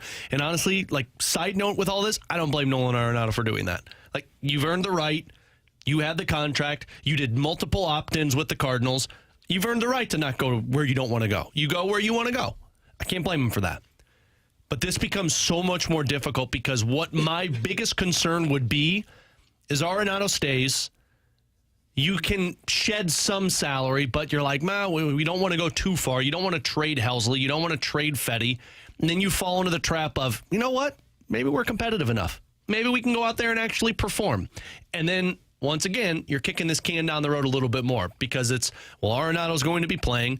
Now second base becomes open. So is it Donovan? Is it Nolan Gorman? You get off to a little bit of a rocky start, and you look at this and you say, well, maybe we have to send guys down to get reps. Like, it feels like it's a really bad trickle-down effect compared to what it would be without Arenado, and saying Gorman's here, Donovan's here, you've got JC here, Burleson here. We know what we're doing. See, I don't think they will fall victim to that. I do worry about if they're going to have the at-bats for these guys, but I don't think they'll fall victim to, oh, Gorman's not hitting, we have to send him down to AAA, even if Nolan Arenado is here. Because I think even if you have Nolan Arenado, the expectation isn't they're going to win the division. I don't think that changes. I think the only thing that changes is the amount of plate appearances for guys. Yeah. Because I think they've made it pretty clear. Their intention, though they want to be competitive, it's not a, hey, we have to be competitive, right? It's more of, we think we can be, we want to be, we want Mo to go out in one final year of having winning. But with that being said, it's not like ownership saying, hey, Mo, here's an extra $10 million. Go out there. You get you something a little nice for that rotation. He says, Lance Lynn, welcome back. Oh, my goodness. But not out of the realm of possibility. I know. That's what made that sad when he brought that up. Yeah. But I don't think they'll fall victim to that. I do worry about where they will come up with plate appearances, though, for Gorman, Donovan, Nootbaar, Burleson, if they can't move on from Nolan Arenado. I will say this, though. Do you feel, though, I mean, I know John Denton mentioned it to us of, hey, he thinks the Dodgers do actually have interest in him, even though reporting has kind of said they don't. I don't think it's just Dodgers or bust. I think Arenado is still holding out hope that the Dodgers do something creative to make it happen. I do think he will not stick here in St. Louis because I do think his need, or not his need, his want to win will not allow him to be a Cardinal. And but because if he doesn't think the Houston Astros are going to win, who does he think is going to win? I think this is where it comes down to how much you buy, why he declined the trade to the Astros. Because if he thinks the Dodgers are still a possibility? I think he still thinks the Dodgers are a possibility. And if the Dodgers not come out, but if he gets wind of, hey, Dodgers not interested, then it will be, okay, does Houston still have interest? I'll go to the Astros. I think that trade is not dead 100% yet. I totally get that, and I agree. Like, it does seem like this is a not now, but come back to me in a couple of weeks because it gets closer to spring training. I want to have a team that I'm going to. But that would be my concern. If you're waiting on the Dodgers, if I'm the Dodgers, I've got the Cardinals. I've got the Cardinals right where I want them. Like, Cardinals call me up and say, hey, Nolan really wants to know if you'll trade for me. No, we don't need him. Unless you're going to eat all of it or eat 75% of it. I don't even think it's a money issue for the Dodgers, right? The Dodgers are printing money over there in LA. Totally, but if I've got a guy that wants to be on my team, you know what's great? I can get him for cheap. And I know they're not operating cheap, but that's just smart business. Like, you've got to trade him. He wants to come here. We're not going to accept the trade until you eat a majority of that contract. Yeah. And then the Cardinals, it sounds odd to say this, then the Cardinals do have slight advantage there, right? How so? Because they can go to Arenado and say, dude, you're not a Dodger.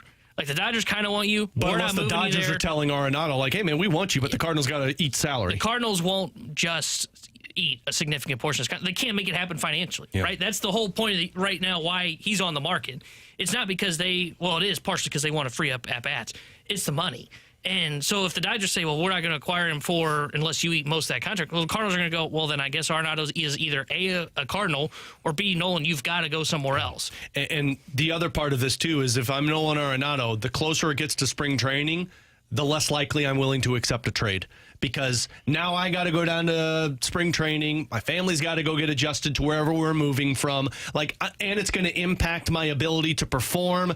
I'm not doing that. So, the closer you get to spring training, the less likely, in my opinion, it is that Nolan Arenado gets traded, which is why it kind of feels like you've got about 3 weeks to figure this thing out, because once you hit winter warm-up, once you hit the end of January, man, if I'm a player, I'm not dealing with that. Speaking of the limited markets remaining, did it surprise you guys at all the degree to which John mentioned that Philadelphia seems so disenchanted? There is a possible market. They're disenchanted with Bohm and perhaps the natural fit that could be there as far as a possible swap could be concerned. That's intriguing. I mean, I've been saying that for a while, but I just don't think it's going to be an Arenado for Bohm swap. I think it's got to be like Arenado and Ryan Helsley for Alec Bohm. He made a great point insofar as loving to play with the veterans, which there are many. Do, by the way. Like, if Ryan Helsley can get me Alec Bohm, I would do, because I'm on the side of John John Denton's thinking. It's like, this is a first-round pick that could be a part of your future, but I just don't think it's going to be a Nolan.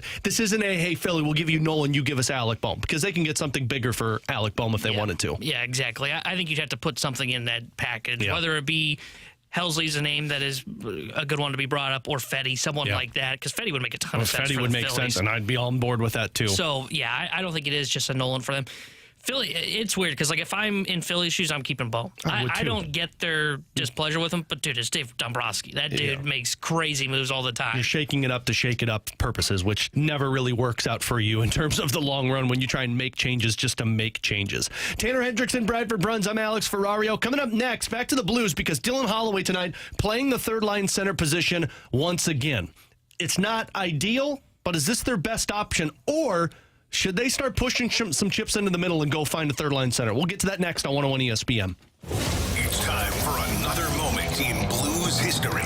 On this day back in 1999, the Blues would pick up their 12th victory of the season on home ice and 20th victory overall on the year. A 4-0 shutout against the Boston Bruins. Michael Handzus, Scott Young, and Al McInnes all picking up goals for St. Louis. McInnes' goal on the power play. Roman Turek would be in between the pipes, stopping all 25 shots from Boston. This date in Blues history was powered by Classic Air Care, making people comfortable since 1926. For all your HVAC needs, classicaircare.com.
is exactly where you want to be listening to us. It's BK and Ferrario, live from the Car Shield studio on 101 ESPN.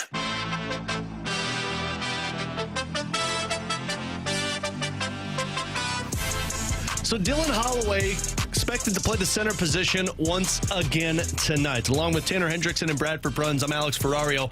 I've got to look at this in terms of the games that he has played the center position, but just off of gut instinct, when he's at the center position this season, the offense has not been there for Dylan Holloway. And as I'm like trying to pull my book out of my bag while we do this, the offense isn't there when he's playing the center position. But out of necessity, the Blues have had to go down this path, whether it's been Pavel Buchnevich, who was the centerman, Dylan Holloway, who's been the centerman. They've used a lot of guys in this spot.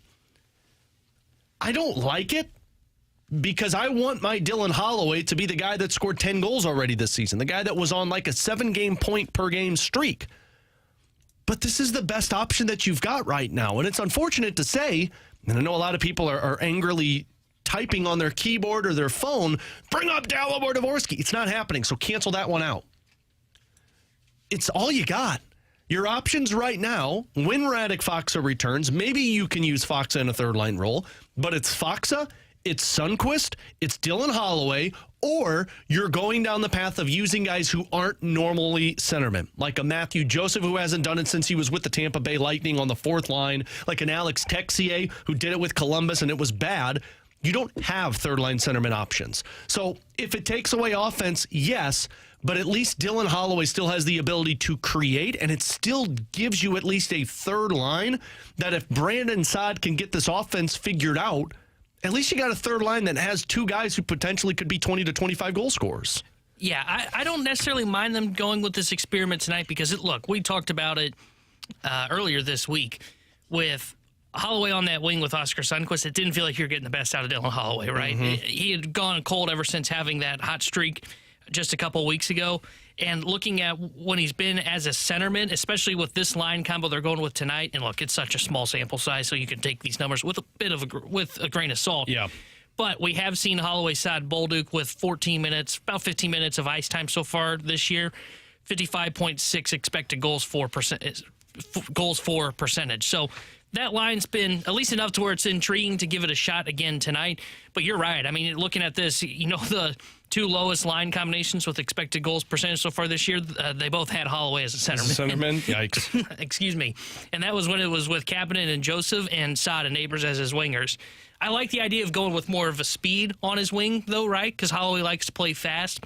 So I don't necessarily mind this because you're going to have Bolduc with some speed on his wing along with Brandon Saad. The one thing that is a little questionable to me is the fact that we've seen Brandon Saad is clearly not the Brandon Saad of old. Yeah. He's clearly going through it this year. I don't necessarily mind this experiment, though, because I think there's a chance, and we'll see how many games they do this for. My guess is Sonny is more of a maintenance day. And I think it's until Faksa comes back. Could be that, too. But maybe when they bring Faksa back, he goes fourth line, Walker bumps back to that wing spot, and Texier comes out of the lineup again.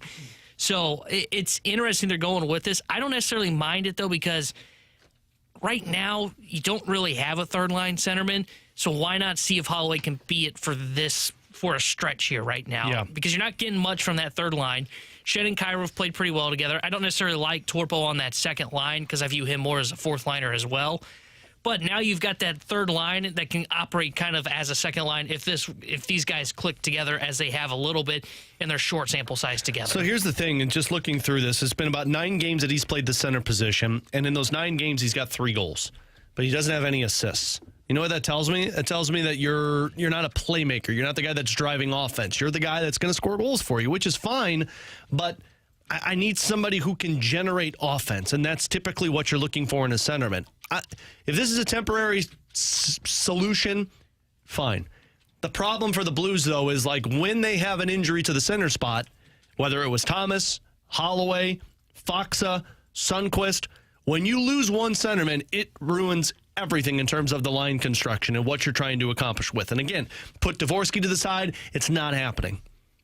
So then that begs the question, should they push their chips in for a center or a third line centerman, T-Bone? And you brought this up yesterday. You brought up Mikael Granlund. A lot of people would bring up a Trent Frederick.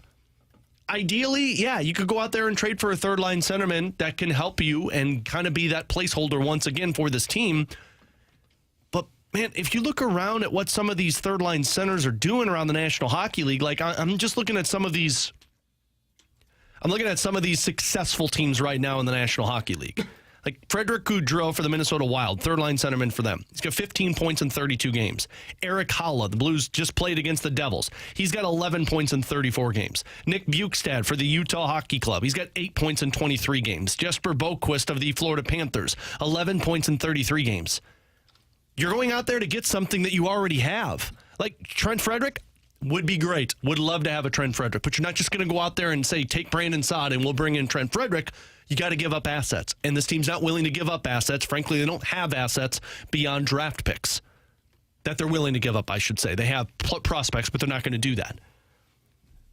I'm just at the position now where it's like, you know what? Keep Dylan Holloway there. Don't go out there and force a trade and give up something that you're going to regret because it's a placeholder for Dalibor Dvorsky. Just keep what you got. Keep a Dylan Holloway. Keep a Radek Faksa when he's back. Because I don't mind a center depth that goes Robert Thomas, Braden Shen, Radek Faksa, and Oscar Sundqvist or Nathan Walker.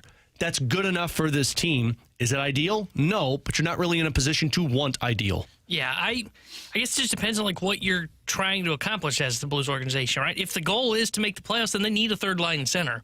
Because though I don't mind them going with Holloway tonight, I don't think he's the answer for you for the remainder of the season and to push yourself into the playoffs, because I think Holloway's better on the wing, and right now, because you're going with Holloway as a center spot, you have to have Toropchenko into the top 9 right now, or forget the top 9, in the top 6, for example, because he's on that second line once again. And we all know that Torpo can fill in that spot, but it's not like he needs to be there for the remainder of 40-plus games of the season. He's better off in the top 6 role for like a 5-game stretch. So if you think you're a playoff team, they've got to go out there and get a third-line centerman then, or somebody that takes over second-line centerman and then bumps Braden Chen down to that third line. Because you're right, Dvorsky wouldn't be that guy that I'd want to rush up here for that spot. But if you're willing to just kind of say, you know what, we've done enough to give this team a fighting chance. It is better for us to hold on to assets. And you know what, playoffs, though we want to be there, it isn't necessarily the end-all, be-all for us as an organization.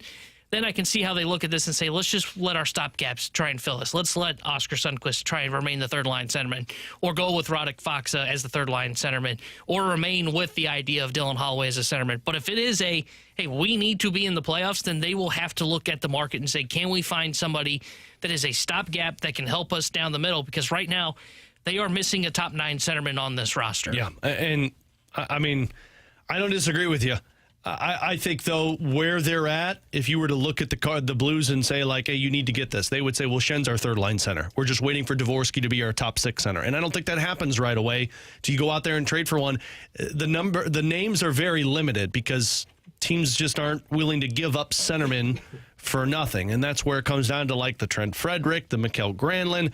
But if I'm those teams, I'm not going to trade those pieces now. I'm going to wait till the trade deadline. Yeah. And if you're the Blues, the closer you get to the trade deadline, the higher the price is going to cost. And I don't. It's not a bad thing to wait till the trade deadline. I mean, right now I think the roster freeze is in effect. But no, not till midnight tonight. That's right. Yeah. Thank you. But the reason I don't mind that you wait till the deadline, because then you have an idea if you need to do it, right? Mm-hmm. If you wait as you get closer to the trade deadline, you know, okay, are we really a playoff team? Because there's a chance to get to the trade deadline, the Blues are, I don't know, 7 points out, 8 points out, but they're like 4 teams ahead of them. You can look at it and go, okay, we're not realistically a playoff team. There's no need for us to push any more chips in on this year. Let's just buy ourselves time, stick with our stopgap options here on the third line center, and wait till Dvorsky's ready to go next year. Yeah, well, and that's kind of where you're at. You do have a couple of players, like, do you explore the Nikita Alexandrov once again and put him in that spot? I mean, he's playing well in Springfield. I don't think you're going to do that with this team. I'd frankly rather have Radek Faksa there. Do you go bring up a Matthew Pekka who's done it before? That's not a third-line center, in my opinion. Like, you don't have anything in the minors, so the options are make a trade or claim somebody off of waivers. This Justin Dowling cat is available via waivers. If he gets claimed in 24 minutes, you'll find out. Or you stick with what you got. And my guess is the Blues want to see what it looks like with Faksa before they decide any alternative moves. And by midnight tonight, the freeze takes place until after Christmas. So this is the roster it's going to be unless you make a trade between now and midnight. Tanner Hendrickson, Bradford Bruns. I'm Alex Ferrario. Coming up at 15, we'll get into the junk drawer. But coming up next, some NFL quick hitters, including one owner that Made a questionable decision, I would imagine, if you could label it that, based off of a video game. We'll explain next on 101 ESPN. The Blues season is in full swing, and you can tune in this Friday from 11 a.m. to 2 p.m. to hear BK and Ferrario live from the ENB Granite Studio at the Centene Community Ice Center. Brought to you by Bud Light for the fans on game day, and by ENB Granite, Bernie Federko's only choice for granite countertops, cabinets, and flooring.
St. Louis Blues hockey can be heard exclusively on 101 ESPN. Get the info you need before and after every Blues game with the First Community pre- and post-game show. First Community Credit Union, calling St. Louis home for 90 years and powered by Scott Lee Heating Company. 101 ESPN Sports Center. Blues make another move on the back end. I'm Bradford Bruns with a Sports Center update powered by Saliga Heating and Cooling. Mere days after acquiring Cam Fowler from Anaheim, St. Louis has tweaked its defensive core again. P.O. Joseph finds himself bound for Pittsburgh once more. His STL tenure spanned 23 games, which featured 2 assists. Doug Armstrong receives future considerations in return. You can also hear tonight's Note Lightning Showdown at 6 right here on 101 ESPN. Pigskin Evening Edition. Denver will visit Jim Harbaugh's Chargers. They've dropped 2 of 3. Tomorrow, Indiana and Notre Dame kick off CFP festivities. The Sports Center update is brought to you by Saliga Heating and Cooling, an independent American Standard heating and air conditioning dealer. They are St. Louis. It's BK and Ferrario, live from the Car Shield studio on 101 ESPN.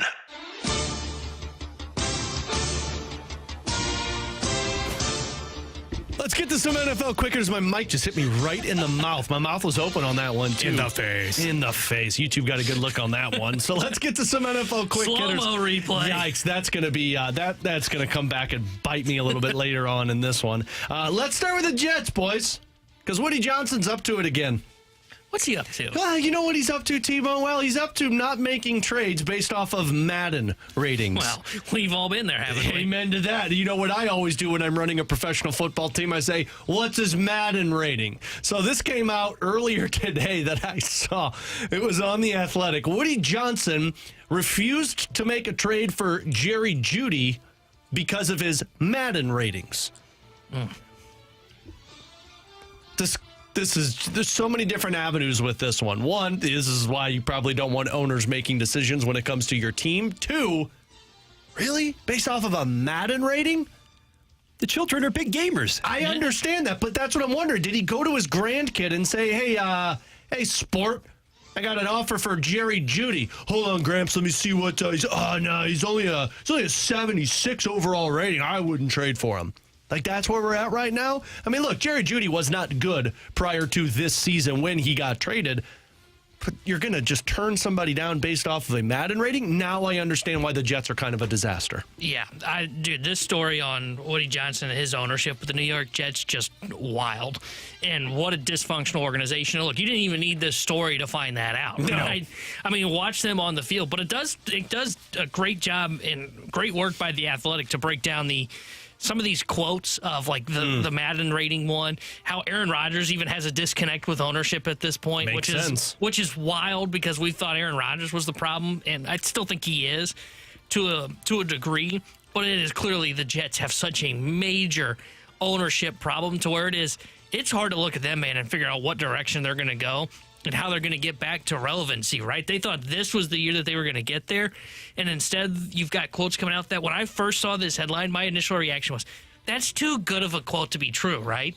No, how do you get that? Well, we've seen some wild stuff come from that Jets organization via leaks. I know. I thought this year was the wildest it's been. Yeah, I thought, like, okay, now we're probably a little too far. Then you read the story and you're just like, yeah, okay, this is crazy. It's no wonder this organization is the disaster that they are. No, this organization has been a flat-out, let's just say it, dumpster fire ever since 2010. That was the last season in which this team qualified for the playoffs when Mark Butt-Fumble Sanchez was calling the shots on offense, and your leading rusher was LT at the end of his career, and Braylon Edwards was catching passes. I'm fascinated to see about the direction, if you can even use that term, going into next season. I do think it's interesting that for how much is New York on the hook if, for example, I don't really see any scenario in which Aaron Rodgers somehow remains around that building, but Devontae Adams has flashed some interesting play over the last couple of weeks. Is there a scenario, Tanner, in which you can actually see him somehow coming back without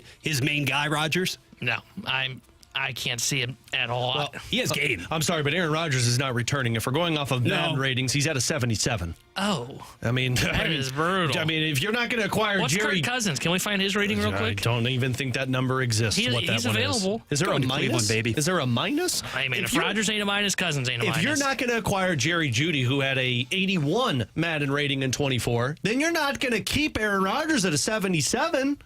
That's how we based this team off of ratings, which is why Mike Vrabel better stay the hell away from this job. This was on The Athletic yesterday, saying multiple NFL sources believe that Mike Vrabel is the top coaching candidate for the Jets. Great. And if Mike Vrabel answers that phone and it's Woody Johnson saying, I would like you to be the head coach, I'm not taking that job. Yeah. If I'm Vrabel, I'm going to wait for the perfect opportunity, and right now the Jets are not it, and the Cowboys are not it. Who's more coherent at the moment, Woody Johnson or Jerry Jones? Well, I mean, Jerry Jones just basically said that he's got no problems with the coaching staff, so I would say it's Woody Johnson. Jerry Jones isn't going by Madden ratings. I don't know what Jerry Jones is going by, but it's not Madden ratings. Yeah, I think you're probably right there. Yeah, if I'm Mike Vrabel, dude, I'm not taking that Jets job. What is appealing about the Jets job right now? Nothing. Ownership stinks. I don't have a quarterback. I mean, I guess maybe you get to hire your own GM. Still if you an get NFL hired gig. first. Yeah, but it doesn't matter what GM you bring in when the owner's declining trades. If you're Mike Vrabel, the whole thing with Bill Belichick, why does he take that UNC job? Because you said it still isn't an NFL gig. Well, if you're Bill Belichick, you're getting older, right? You've only got a limited amount of years. Dude, Mike Vrabel, he's what, in his 40s? 50? Yeah, he's 49 years old. Dude, this guy could sit out for another 3 cycles if he wanted to, still get a head coaching job and coach for another 20 years in the NFL. So fair enough. If I'm him, sure, that's an NFL gig. That NFL gig sucks, okay? Like, let's just say what it is. If I'm Vrabel, dude, I'm not taking that job. Yeah. And I think the part of that reporting of, well, he's the Jets' number one target. Yeah, I'm sure that he is the Jets' number one target. They're definitely not Vrabel's number one target. Like, if I'm Mike Vrabel, I want the Chicago Bears job. Or I want the Ohio State job. Do you? I don't know if I want that Ohio State job. If I'm him and the NFL jobs aren't appealing to me, go college for a couple of years, Jim Harbaugh route, have success, and then go back to the NFL. Guess we know what's going to happen Saturday night, huh? In Columbus. I would wait another cycle if I'm Mike Vrabel. If it's not the... I mean, PK said it. If I'm Vrabel, I want the Chiefs job whenever Andy Reid says I'm going to call it. Exactly. Or like, there's still going to be more appealing jobs that will eventually open up as well. Like, maybe Miami doesn't move on from McDaniels this year, but I can see where his seat really starts to warm up. If Nick Sirianni collapses in the playoffs, the Eagles would be a really appealing one. Zach Taylor in Cincinnati, what are they going to do with him? If they move on from him, you've got Joe Burrow as your quarterback. Like, there are plenty of appealing jobs. I mean, if Houston has another bad year this year, or sorry, not this year, next year, all of a sudden DeMeco Ryan's job starts to become a little bit more in question. So if I'm Vrabel, I'm going, all right, I want the Bears job, maybe Jacksonville, depending on how you view their situation with Trevor Lawrence, but they've got the quarterback there if you think you can still get more out of him. But if I'm Vrabel, man, that Bears is right now the only job I would take, and if they don't end up hiring me, I'd go, I'm good. I'll just wait another year. I'll maybe go do some studio work for somebody, and then I'll wait around for the next hiring cycle. Just don't think about Carolina either, because that's perpetually in play. That's a trap. That's like the 18th hole when you're golfing and you've been terrible all day, and you get a birdie on it, and you're like, God, this is why golf is great. You go back and you drop another $200. Don't do it. Don't fall for the trap. Just stay away in that one. Real quick, we're going into some Thursday night football tonight. Broncos or Chargers? Who's more likely to pull off a surprise in the playoffs this year? I think Broncos, because when you look at this Broncos team, they are a very good defensive team, and Bo Nix is starting to play really good football. I was looking at his numbers last night because I was trying to figure out, okay, is there a chance he can end up winning Offensive Rookie of the Year? He's got a case to be made. Now, he's thrown a lot of picks, which is what I think is going to ultimately end up hurting him. Daniels has been awesome. And Daniels been good, but his numbers aren't that far off of him in terms of passing yards. Rushing yards, Daniels got a bit of an edge there. But I think it's the Broncos. I think Bo Nix is playing good football right now. They seem to have found their rhythm offensively, but more importantly, I think their defense is really good. And I think that's the separator from the Chargers. I think they've got one spot where they are elite, and it's their defense, and I can see where their defense has caused problems in the playoffs. If you had asked me close to a month ago, I definitely would have gone in the direction of the Chargers, but not just based on last week's result versus Tampa Bay. And it wasn't good by any means that Baker Mayfield absolutely shredded your D. I still think that side of the football is perfectly fine for LA. But unless you can actually bank on a Herculean performance from Justin Herbert, and let's be frank, we haven't exactly seen those in postseasons past. To me, the ability of Denver to have more of a balanced attack, it is by committee, yes, but I trust what Denver is able to do out of the backfield. You mentioned, of course, Tanner, too. Knicks has done nothing but ascend more and more in the second half of the season. Denver trending in that right direction, whereas you look at the Chargers, clearly having lost 2 of 3, not trending in that same sort of trajectory. Tanner Hendrickson, Bradford Bruns. I'm Alex Ferrario. Coming up next, we'll dive into the junk drawer on 101 ESPN. The Blues play on ESPN. Shoots, he scores! Tonight, Blues and Lightning. Pre-game at 5, puck drop at 6. The wait is over! The quest for the Stanley Cup happens here on your home of the Blues, 101 ESPN.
.101 ESPN has your chance to win a pair of tickets to the 65th Annual St. Louis Baseball Writers Dinner on Sunday evening, January 19th at the Missouri Athletic Club downtown, celebrating the top performers from last season and honoring the legacy of those who have made long-lasting contributions to the Cardinals organization.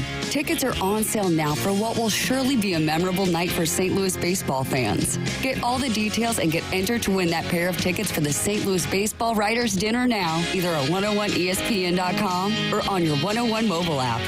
Powered by the Schaefer Door Company. Giving you the picture, the real big St. Louis sports picture. It's BK and Ferrario, live from the Car Shield studio on 101 ESPN. Let's open it up. The junk drawer with BK and Ferrario.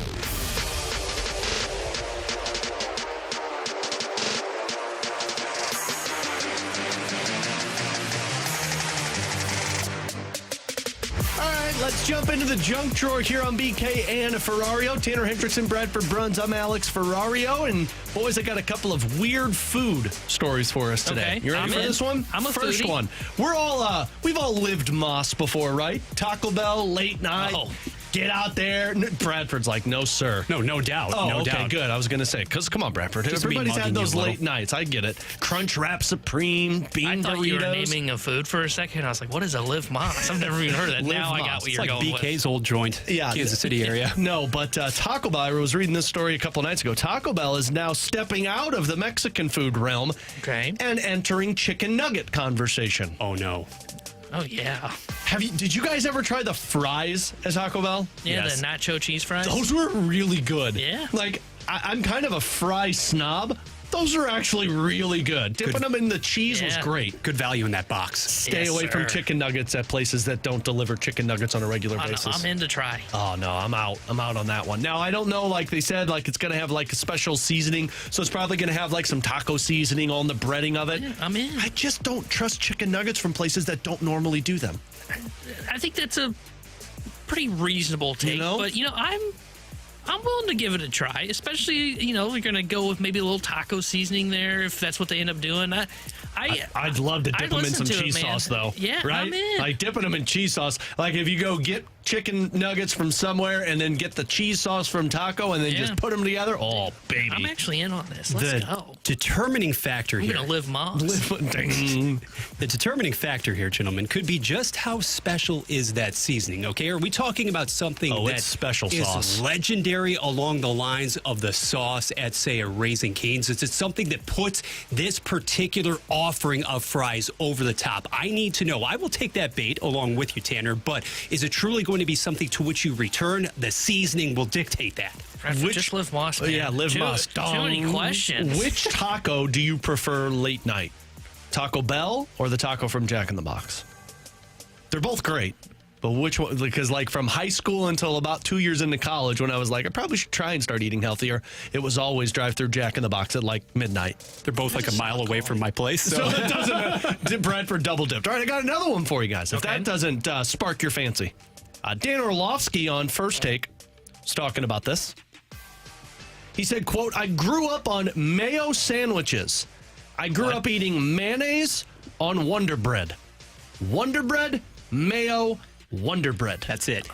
That is just filthy and disgusting. And I'm somebody who tried the mayo in coffee and bleh. Oh, that is gross. We've all done the weird stuff though, right? Like we've all tried. Oh, there's nothing sadder than like just the bread, a piece of cheese, and another piece of bread. Oh, dude, mine used to be, when I was younger, it used to be bread, cheese, ranch dressing, bread.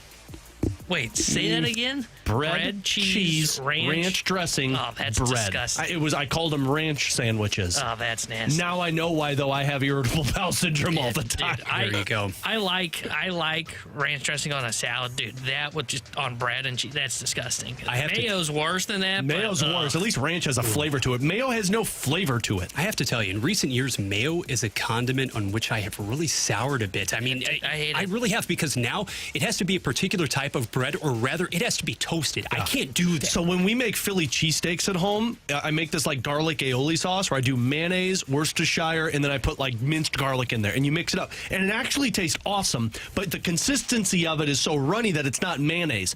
The idea of making a sandwich with the chunky wiggle of mayonnaise, oh, God. You got to be desperate to do that for a meal, right? There's no benefit to that.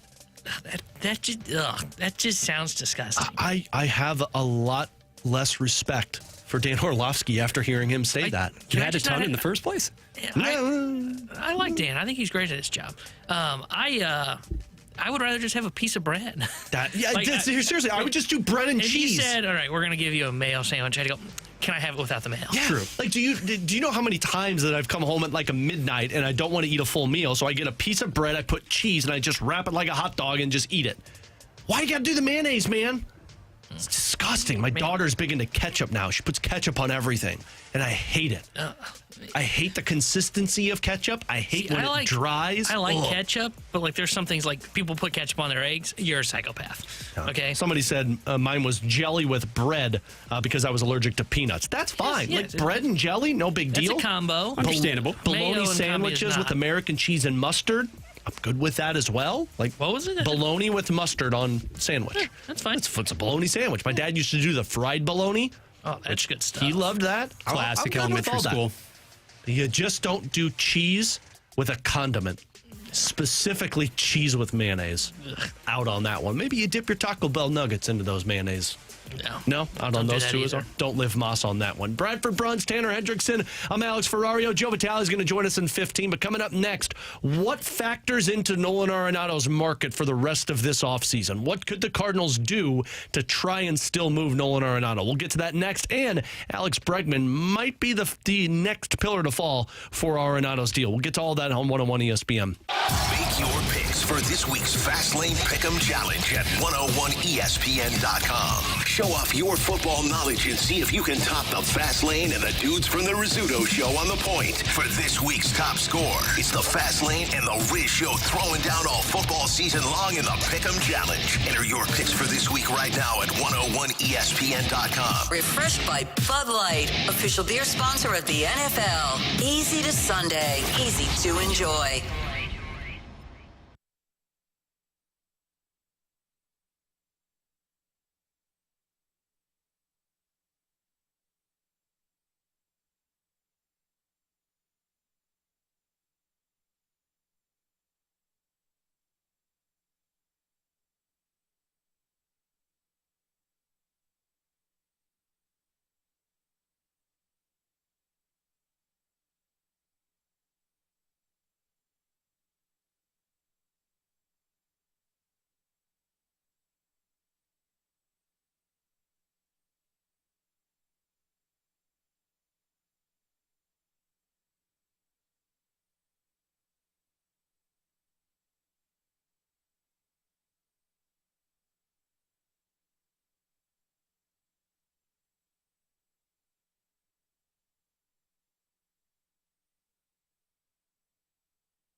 WXOS, WXOS HD1 East St. Louis. 101 ESPN is driven by Auto Centers Nissan, home of the lifetime warranty and 30-day return. We're right back to more of it. It's BK and Ferrario, live from the Car Shield studio on 101 ESPN.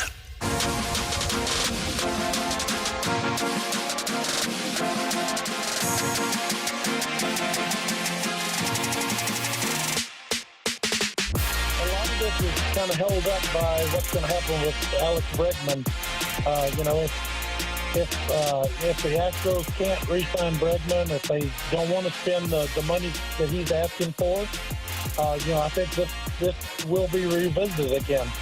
If the Yankees aren't willing to give Bregman the $200 million that he wants, they could have an interest in him. The Mets could possibly be in there. Philly is not happy with Alex Bohm.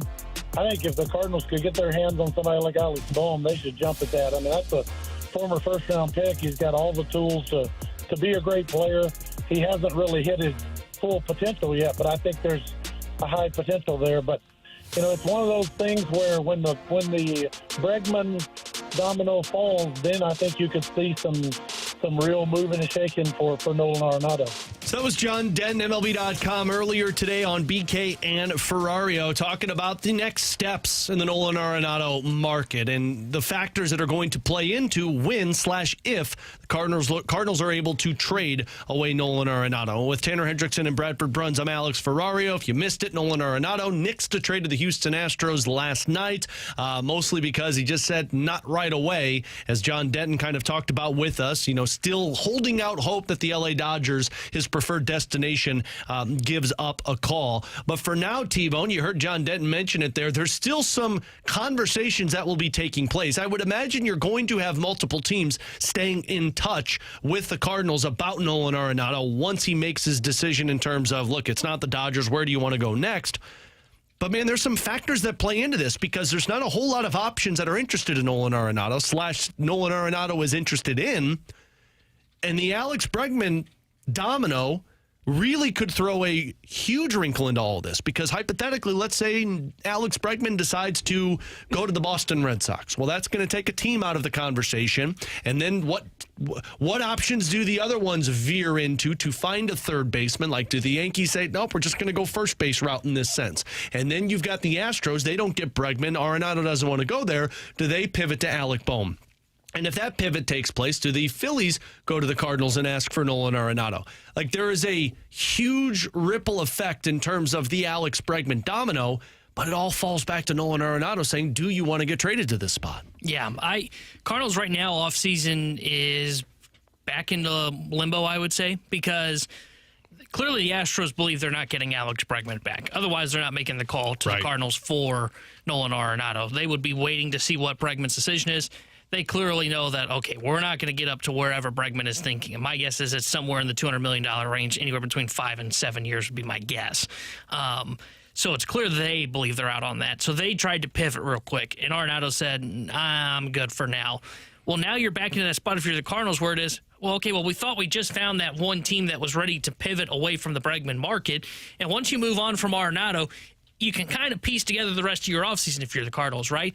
Now you've cleared away $27 million-ish off of your payroll, depending on how much money you throw into this kind of a deal. And then you can look at it and say, okay, do we need to move one of our starters? If we do move one of our starters, then do we have money to bring in someone like a Kyle Gibson or go get a bullpen arm, whatever we need to do? But until you can figure out if you can move on from Nolan Arenado, you can't go to any other scenario to what else you're trying to do, right? You need to figure out, okay, can we move on from Nolan Arenado? If the answer is yes, then you don't have to cut as much money because clearly that is what they're trying to do. If the answer is no, well, now you got to go more the creative route of how you're going to cut salary off of your books. So the fact that now Nolan Arenado has blocked this trade, it does tell you he thinks that there is somebody else that is going to be more interested in him, that he has more interest in as well. He must believe that whether it be the Dodgers or one of the Yankees or Red Sox, he must believe that they're going to be willing to trade for him if they miss out on Alex Bregman, especially out east. And that's where you get stuck in a tough spot right now if you're the Cardinals because there's nothing you can do. Like the easiest path for them to clear, not only clear money, but also create playing time for the younger kids is to trade Nolan Arenado. So now they're stuck in limbo until you see what Alex Bregman does. And once Bregman comes off the board, now the Cardinals offseason starts back up again, or at least I believe that would be when it starts back up again. I would imagine if you're the Cardinals, you're not wanting to wait for all of this to play out. You'd like to get some answers now. Absolutely. Are you at the point, and I'm asking you, like, let's say you're in the front office. Oh, well, Congrats, buddy. Thanks, man. We'd Congrats be winning on your a lot promotion. more ball games. Way to go. Are you at the point now where you're willing to attach a valuable asset with Nolan Arenado to get him off of your books?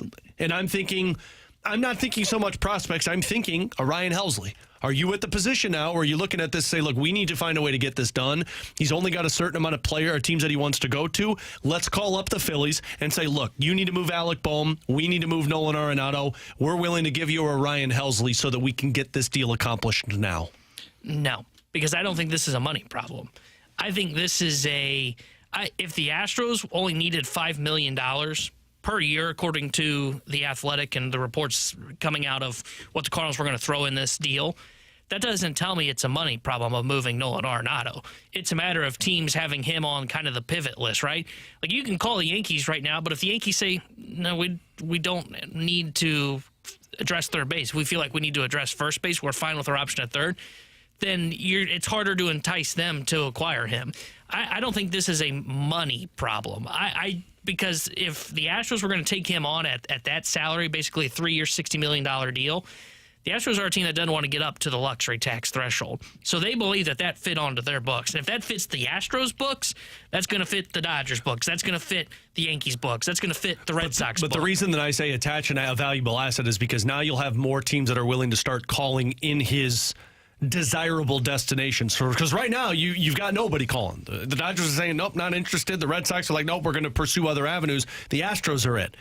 And now if I say, hey, Helsley's available with Arenado. It is better to wait and see what the market ends up playing out. Because even if you wait too long, though, and then you can't make the trade? I don't think that scenario is going to present itself, though. That's what I would say is I think somebody still has interest in Arenado. Now, when that happens, that's kind of where it becomes a question of, okay, what do we do? But I'm not attaching Helsley to Arenado to move him. I've been on that since the offseason started, so I'm not making that kind of a move. If that's the case, that's when I go to that plan B we were talking about of, okay, well, nobody really wants Arenado unless Helsley's with him or more money's attached to him. Then we need to pivot and start trading away some of our pitching rather than saying, okay, we have to get Arenado out of town. I don't think they need to attach an asset to him. I think where the Cardinals are, and it was smart of them to try and jump this market here of, hey, we've got this team at the Astros. They are ready to pivot. It is time for us to make this move so we can plan out the rest of our offseason. Mm-hmm. And Arenado put the nail in that and said, no, I'm not going to Houston. It is better for the Cardinals to wait out the Bregman market now because I would assume Bregman's going to sign before February. And that is a really long way away still. My guess is he signs by mid-January. You still would have time to get stuff done if you're the Cardinals. So I'm not too worried about waiting this out and waiting to see where Alex Bregman goes. I mean, if you're playing the waiting game as it is, and certainly you have to anticipate that will be the case because Bregman is going to have to, in all likelihood, come down significantly from how he values himself at present. This is an individual to whom Houston was willing to give a cornerstone player, mind you, as well, a World Series champion multiple times over. Not willing to go, though, over about 155, 160 million. Given that we have a baseline for his production, above average production at that over the past 3 seasons, his current expectation, his vision and value of himself, there aren't a lot of suitors out there. So if you have to play that waiting game, that's the thing. I understand the attraction of maybe attaching a Helsley name just to get things going, accelerate matters a little bit, because otherwise you could be waiting indefinitely. The problem, though, is Helsley, that name is that chip that you are controlling, a guy with whom you're willing to part just to get this off of the books and allow yourselves as an organization to move forward with your offseason, because otherwise you could essentially be held at ransom for a month plus.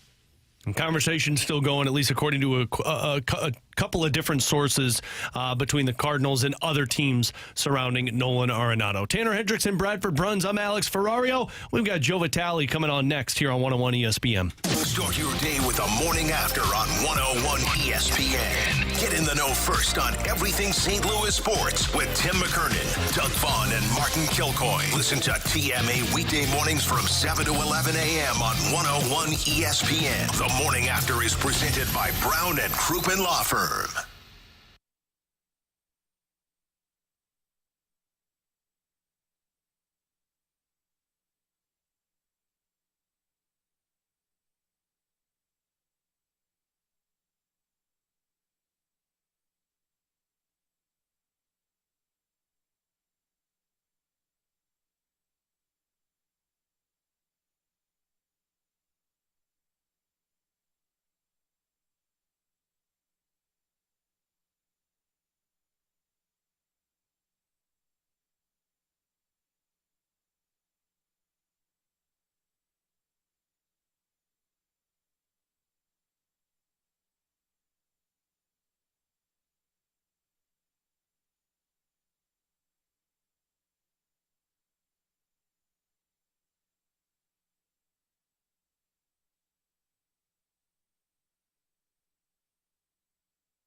And my jersey giveaway is refreshed by Bud Light. Bud Light, easy to drink, easy to enjoy. This is exactly where you want to be listening to us. It's BK and Ferrario, live from the Car Shield studio on 101 ESPN.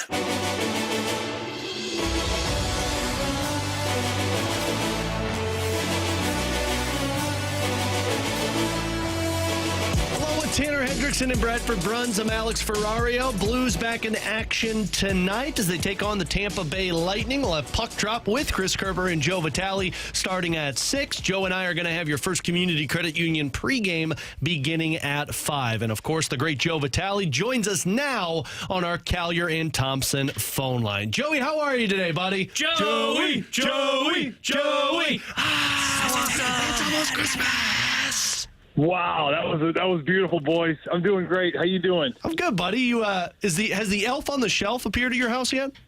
Oh, buddy, since Thanksgiving. Our little Dickens, he comes right after Thanksgiving. He's raising all kinds of hell every single day. Sounds about right. He was, what did he do yesterday? He froze. Well, Elsa froze him. Yeah, makes sense. Here's the best part.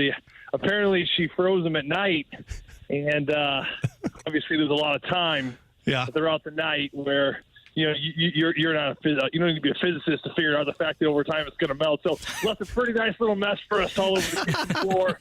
Might need to get new hardwoods here pretty soon, but you know what? Everyone's having fun. The elf's having fun.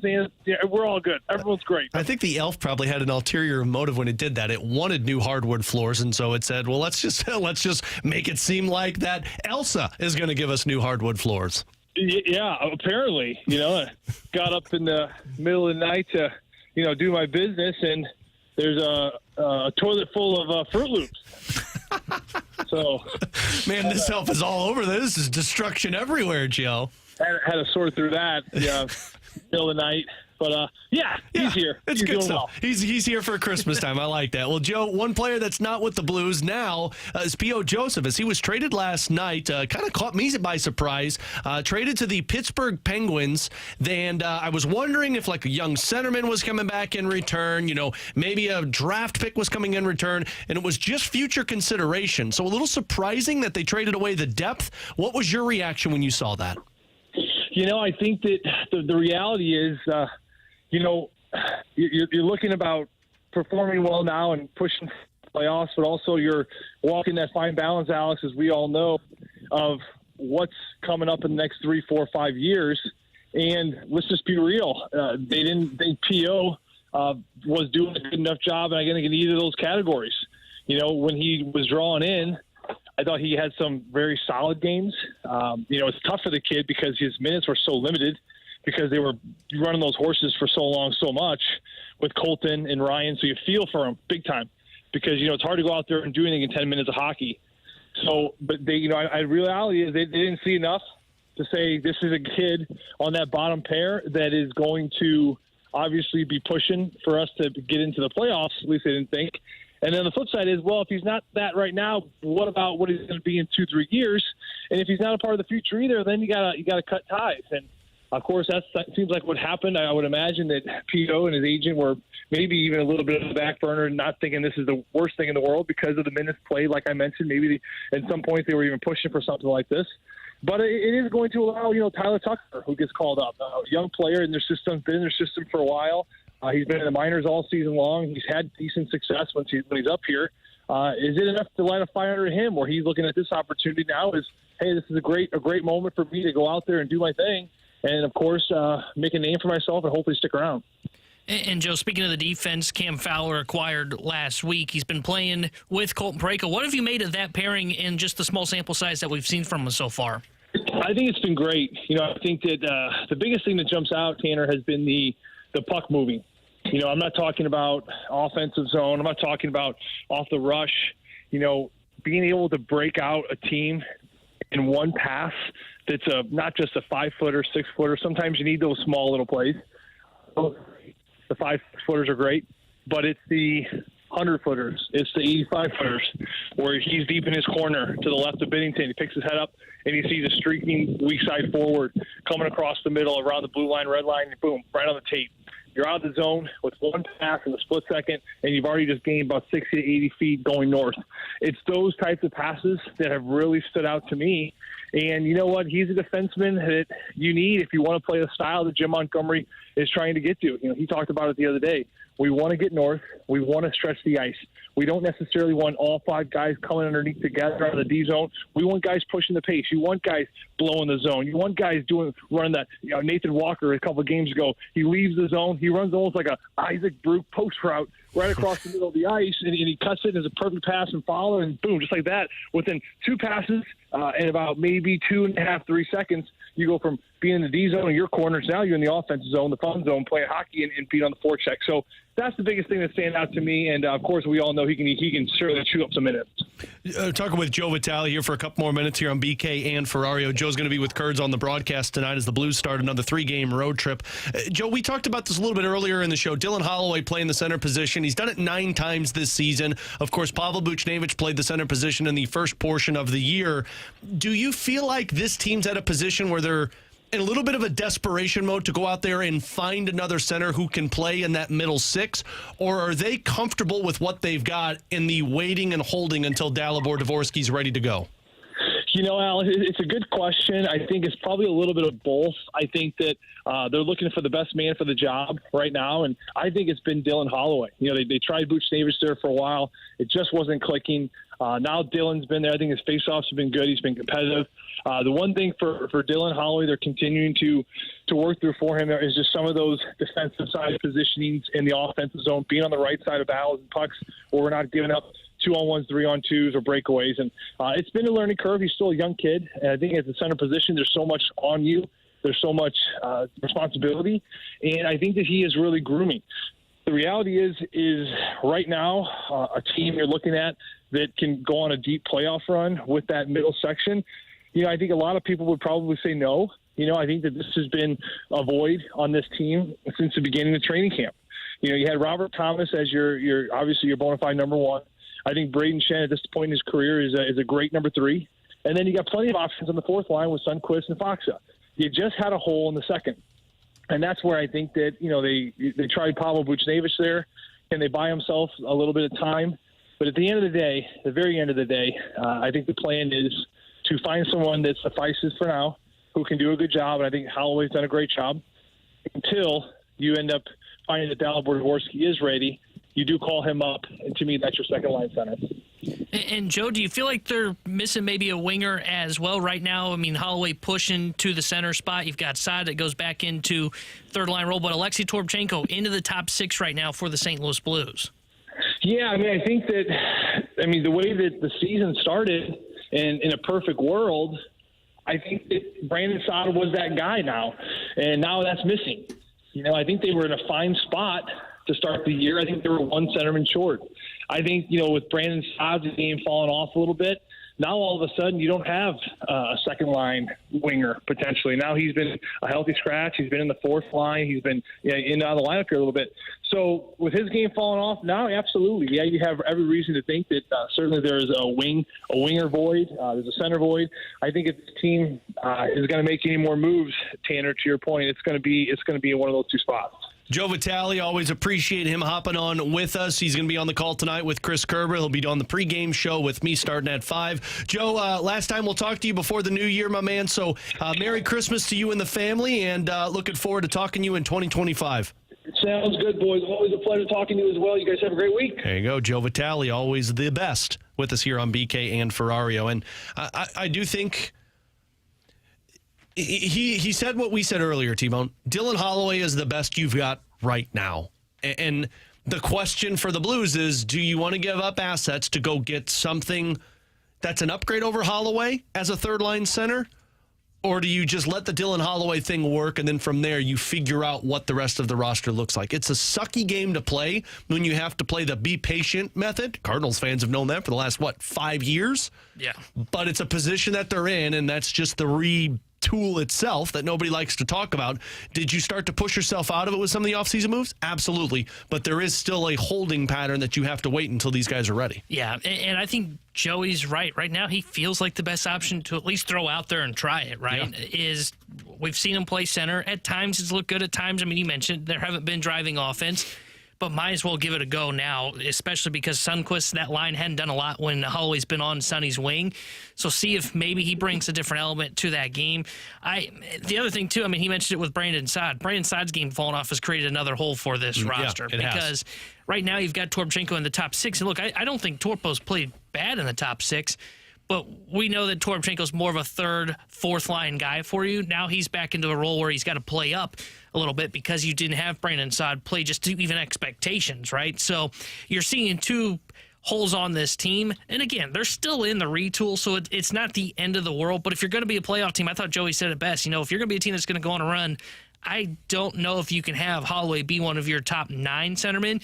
You'd rather have Holloway be on the wing and you've got somebody else that forces him out to that wing spot because you're much better down the middle. You would have Thomas 1, insert centerman number 2 here, and then Braden Chen as your number 3. Yeah, and that's just, again, it's not a fun place to be, but it is where you're at right now. Tanner Hendrickson, Bradford Bruns, I'm Alex Ferrario. Coming up next, it's the best time of the week. Time to sing Believe It or Not here on 101 ESPN. Want to take on some legends of TMA? Then nominate yourself to be this month's TMA Listener of the Month. And if you win, you'll get recognition and other stuff. Give us your name, a photo, and other pertinent information at TMASTL.com. The TMA Listener of the Month Club, quenched by Milagro Tequila. Welcome to the brighter side of tequila with Milagro. Find out more at TMASTL.com.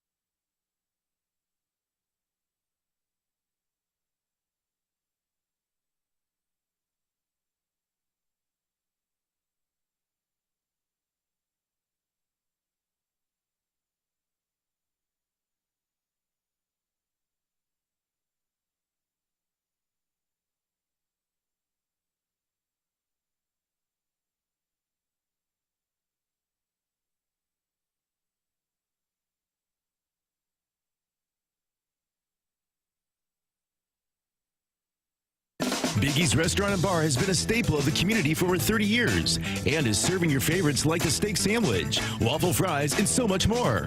It's not just the food that's rocking. With a full bar and patio, Biggie's is the perfect spot for lunch, dinner, and a little laughter. Biggie's original hours are back. Open 11 a.m. till midnight, Wednesday, Thursday, and Sunday.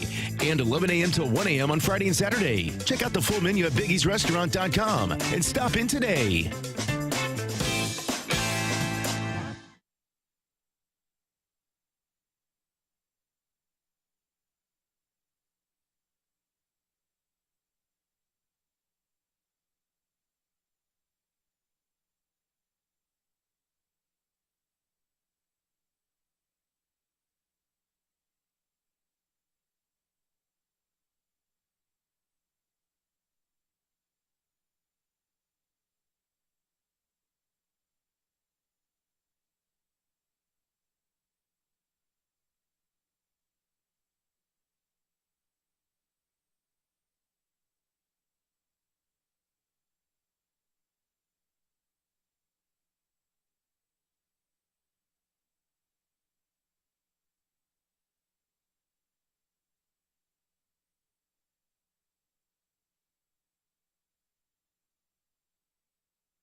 can now watch 101 ESPN live on our Air Alliance Team Studio Cams. Catch every show live on our YouTube channel or at 101ESPN.com. 101 ESPN Studio Cams. Presented by the Air Alliance Team Heating and Cooling. Getting the job done quickly, correctly, 100% of the time. 101 ESPN Sports Center. Lightning leveling up. Good afternoon. I'm Bradford Bruns with your Sports Center update, driven by Johnny Londoff Chevrolet and Johnny Londoff Autoplex. Visiting STL faces a tall task at Amalie Arena tonight. Shortly after 6 on 101 ESPN, Jim Montgomery's group battles Tampa Bay, which has outscored foes 31-12 since December 4th. And note, Will motor forward without defenseman P.O. Joseph. He was dealt to Pittsburgh yesterday in exchange for future considerations. NFL, roughly 6 hours from now, Justin Herbert's Chargers host Denver. Massive AFC wildcard implications there, while current number 1 seed Kansas City remains optimistic about Patrick Mahomes. Number 15 suffered that high ankle sprain versus Cleveland, but could play against Houston regardless. This Sports Center update was driven by Johnny Londoff Chevrolet and Johnny Londoff Autoplex. See them at londoff.com. Chevy, together we drive. Are you kidding me? They are St. Louis. It's BK and Ferrario, live from the Car Shield Studio on 101 ESPN. Look at what...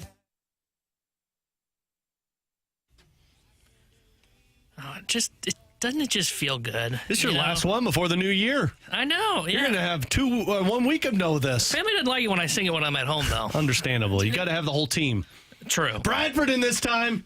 Believe it or not, I'm walking on air. Never thought I could feel So free. On a wing and a prayer.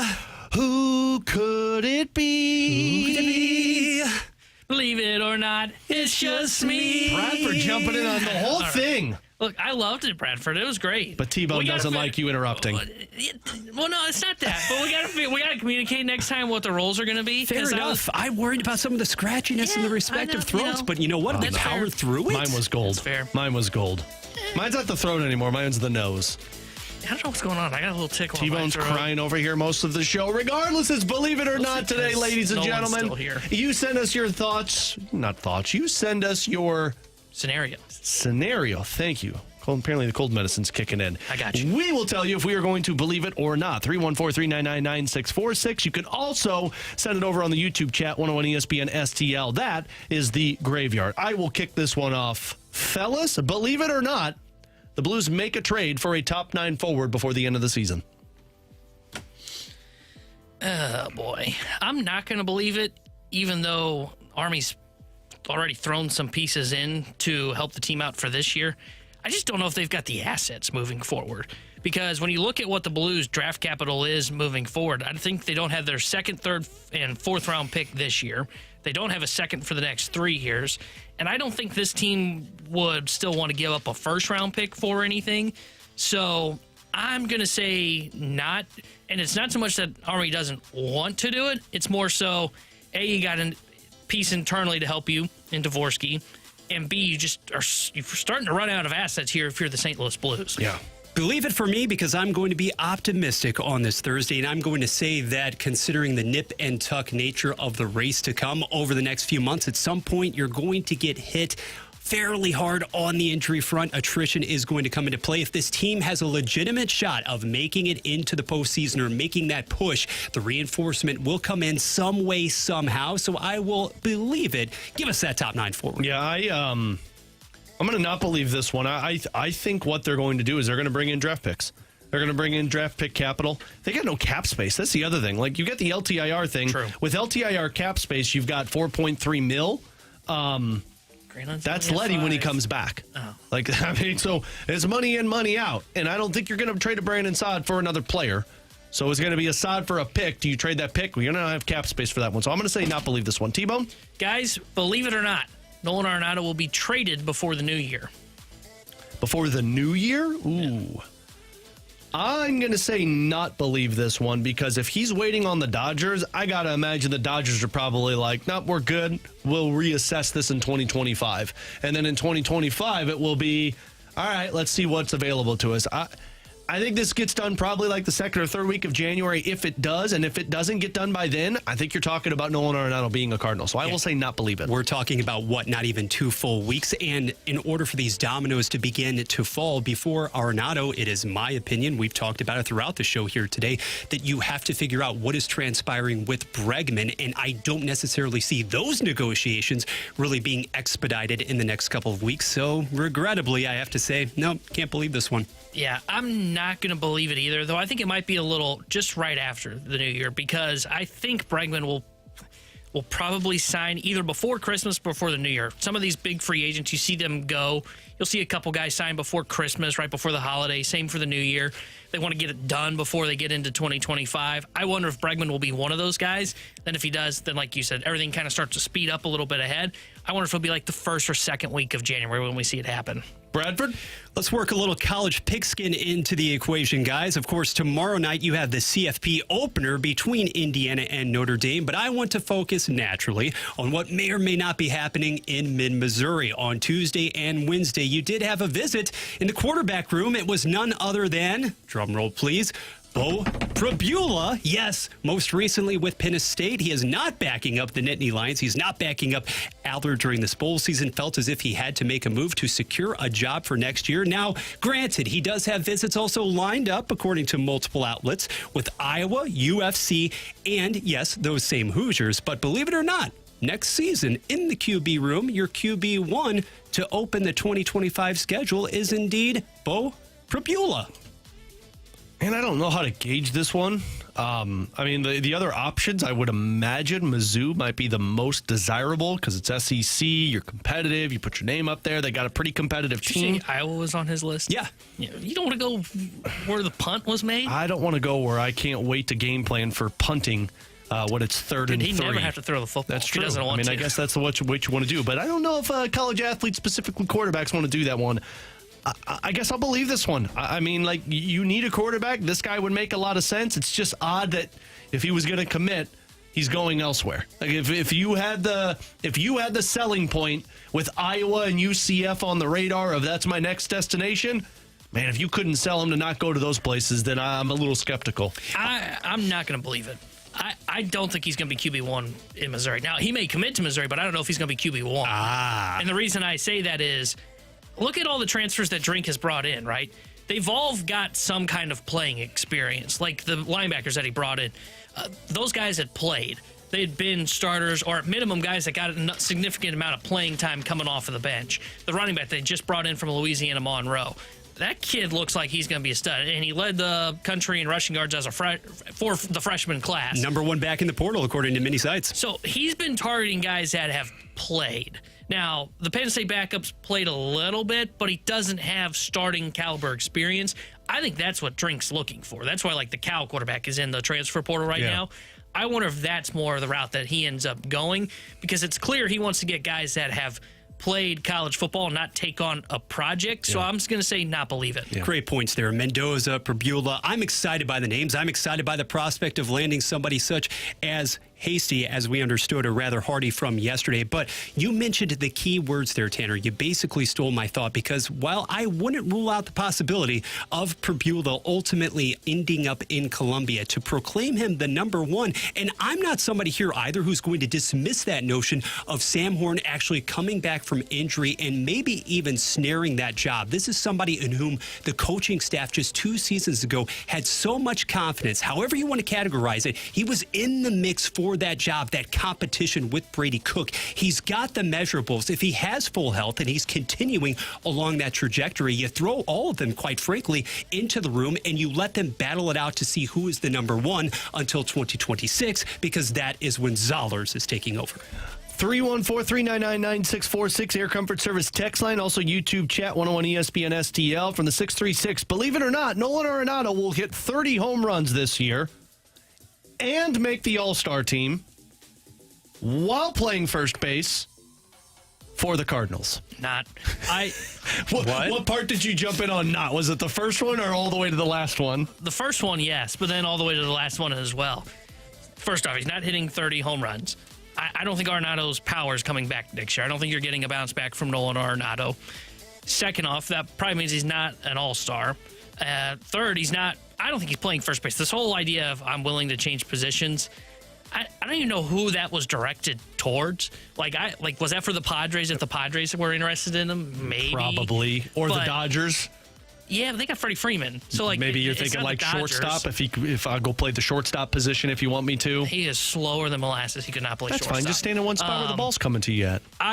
And he's not going to play first for the Cardinals if he's here because they'll have Contreras at first base. So I'm not going to believe it. Yeah. Not believing it whatsoever. Arenado isn't that guy anymore. Quite honestly, you could make the argument that Bregman, the source of so much of our conversation throughout the day and throughout this week, he's not that guy anymore. Since 18 and 19, when he went off in 2 of his first 3 major league seasons, full major league seasons, he had 40 plus then, he had 30 plus. He's gone 23, 25, and 26. So maybe a lot of disappointment centering on both of those individuals as far as their offensive production goes. 314, believe it or not, Kirk Cousins will be a Tennessee Titan next year. And they're not going to be drafting a quarterback because there's really not much there. They are in a bad spot. Will Levis is not the guy. They're still in a transitional phase, though, so why would you go to that veteran who may have nothing left in the tank when you're trying to transform? It's not getting them over the hump and into the playoffs because they're not even close. I don't think Kirk Cousins has a job next year, other than he's a backup. I think somebody gives him a job just because if you're a team that's desperate quarterback, and the Titans, you mentioned them in this category, you've got the Titans, the Raiders. Yeah, but if you're bringing in Kirk Cousins, you believe you can win now, like the Falcons did. I don't know if that's necessarily true. I think now where Kirk Cousins is he's not at the spot as a starter that can be a guy that you think can get you to the playoffs. He's more of the stopgap, right? When teams sign Jameis Winston, for example, they don't think we're going to win now. It's more of somebody's got to start 16 games for us because we don't have a better option. I will believe this. The Titans have some space. They spent some money on that roster last year. I could see where they convince themselves of Kirk Cousins could be the guy that comes in and gives us maybe 2 solid years, 3 solid years if you think he bounces back. And then we wait and figure out what our quarterback situation is going to be because Will Levis clearly isn't the guy. I mean, maybe they can be delusional enough, but you mentioned the term their stopgap solution in order to try to make a playoff run. And I don't see Tennessee actually fulfilling that, going along that path, because even in that division, which quite honestly is a wretched one at that, the AFC South, I don't think that they are remotely close. So to really spend on that would-be asset, whatever he's going to make next season, I just don't see that happening. Final one, believe it or not, Paul Goldschmidt hits more home runs than any Cardinal player next year. What did Goldie finish 22 last year. This year, 22. You're a leading guy. Oh, that is sad if that's true. Yeah, it is very sad because it is true. And let's say he goes to the Yankees. It's going to benefit him in the home run numbers. I'll say not believe it because I think he'll probably finish around 20 to 25. If Contreras is at first base and stays healthy all year, I think Contreras could be a 30-homer guy. And that's kind of their thought process. And I'm still high on Gorman's power. And if Gorman just has a solid season, even a solid season for him will be 30 home runs. So I'll say not believe it. Yeah, moving Contreras out from behind the plate, I think, will do wonders for the offensive production down the second half of the season in particular. Let me just say, I like the idea of some of that buzz. Goldschmidt maybe making his way to H-Town after all, having a productive season, going for those boxes, but hitting as many as a healthy Contreras for 162? No, not at this point. Believe it or not, Rewind is next on 101 ESPN. Not. This is Alexandre Texier, and today is Blues Game Day on 101 ESPN. Blues Game Day is presented by Buffalo Wild Wings, the ultimate arena for wings and wins.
ESPN's Blues Fan of the Week. Congratulations to Jeff Bender from Wentzville, Missouri. He was named our new 101 ESPN Blues Fan of the Week. Submit your pick now to be the next 101 ESPN Blues Fan of the Week and take home a pair of tickets to an upcoming Blues game. Learn more at 101ESPN.com.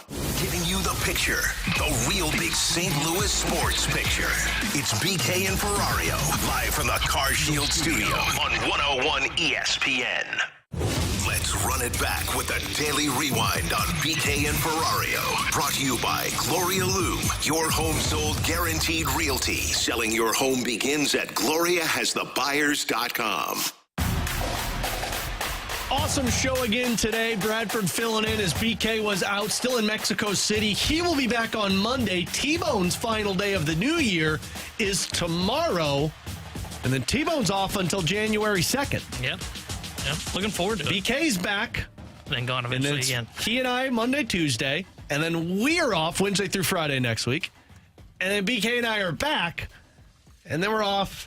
And then all three of us are back together. So if you missed anything from the show today, you can check it out up on our podcast page, 101ESPN.com. Always presented by Dobbs Tire and Auto Centers. We talked Blues with Joey Vitale about the P.O. Joseph trade. And we talked to John Denton about the Nolan Arenado nixing a trade to the Houston Astros. Denton, along with Mark Feinsand on MLB.com, reported last night that Nolan Arenado invoked his no-trade clause to say no to the Houston Astros for now. Quote, there's still ongoing talks between the clubs. Another source indicated that the Astros aren't holding out much hope that a deal will get done. It's definitely not close. And the one thing that I read last night, T-Bone, a lot of people saying, like, this is not dead in the water. It's just right now, Nolan Arenado is not willing to go to Houston. And John Denton laid it out pretty clear for us, saying, like, he is still hoping that the LA Dodgers are able to make a move for him. But this is not good news for the Cardinals that Nolan Arenado is only willing to go to a couple of places. This deal is going to get very difficult to pull off by the start of spring training. Yeah, it just got more complicated, and it was complicated already. It is a weird dynamic because I've never seen in sports, like, go to the Torrey Krug situation. Krug didn't decline to trade to Philly and go, maybe later on. Come back and talk to me in a month. How about a month? We'll discuss again. I think this deal's dead in Houston. Now, maybe he still will. Maybe there is something that changes. Like maybe the Astros go out and, I don't know, I don't know what they could say. They signed like a Teoscar Hernandez or something like that. Then maybe thing changes for Nolan Arenado. But Katie Wu said it in her piece, and she later said it today on Foul Territory that, hey, the Astros were originally on that list. And now Nolan's looking at them going, well, wait a minute, you just traded Kyle Tucker. Yeah. Alex Bregman's going to walk. Are you guys still contenders? And I think that's a fair question for him to ask. And I can get how he gets to the spot of declining that trade. But I would also think he would look at it and say, yeah, I can fill what Alex Bregman gave you. And they still have Jose Altuve and Jordan Alvarez. And you're keeping Framber Valdez. Like, I understand it. Like, you're right. You moved on from Kyle Tucker. You're moving on from Bregman. But you're right. If I'm Arenado, I look at that. Okay, well, I'm Alex Bregman. Yeah, it certainly does feel like there must be something that he's hearing that makes him think there is a better option available, right? Yeah. Whether that is the LA Dodgers or maybe there is somebody's been kind of telling him, hey, Philly has some interest, and he looks at that and goes, that is a better spot. It makes me wonder if somebody's passing that along to him, and he's just hoping the Cardinals will make that move happen. But it's going to be interesting to see how this plays out, because now I think the Cardinals were trying to get this done as soon as possible so they knew what else they wanted/needed to do this offseason. Astros were clearly ready to pivot from the Bregman market, and he just said no. And now it feels like the Cardinals are back stuck waiting on Alex Bregman to see what he does, to see then who are the teams that miss out on him, to see if there's a potential pivot for Nolan Arenado for them. So Cardinals back once again stuck between a rock and a hard place. As the world turns with Nolan Arenado and the St. Louis Cardinals. Real quick, Blues and Lightning tonight. What are you looking for, T-Bone? I'll be curious to know what that third line looks like now that Holloway's back at center with Bolduc inside on his wing. Joey said it to us. I think he's right. He's probably their best option to be center in that third line right now. I'm curious to know what that line line looks like in this matchup against Tampa Bay. Huge shout out to Bradford filling in for us this week. Did a phenomenal job as always. T-Bone and I will be back with you at 11 tomorrow from the Centene Community Ice Center. We'll have Brian McKenna tomorrow, but Mike McKenna, not Brian McKenna. Mike McKenna tomorrow, the former NHL goaltender. Coming up next, it's the Fast Lane from 2 to 5, because I've got pregame at 5 o'clock here on your home for the Blues 101 ESPN. Each week, the Rizzuto Show and the Fast Lane are battling it out in the Pick'em Challenge, but sometimes we come together just to hang out and watch some football in person. You can join Moon from the Riz Show and me, Andrew Marsh, from the Fast Lane this evening from 6:30 to 8:30 at Cyberg's in St. Peter's. Come watch the Thursday night football game, get signed up for some Point and 101 ESPN giveaways, and enjoy a cold Bud Light. That's this evening, 6:30 to 8:30 with Moon and me, Andrew Marsh, at Cyberg's in St. Peters. Brought to you by Bud Light, official beer sponsor of the NFL. Easy to Sunday.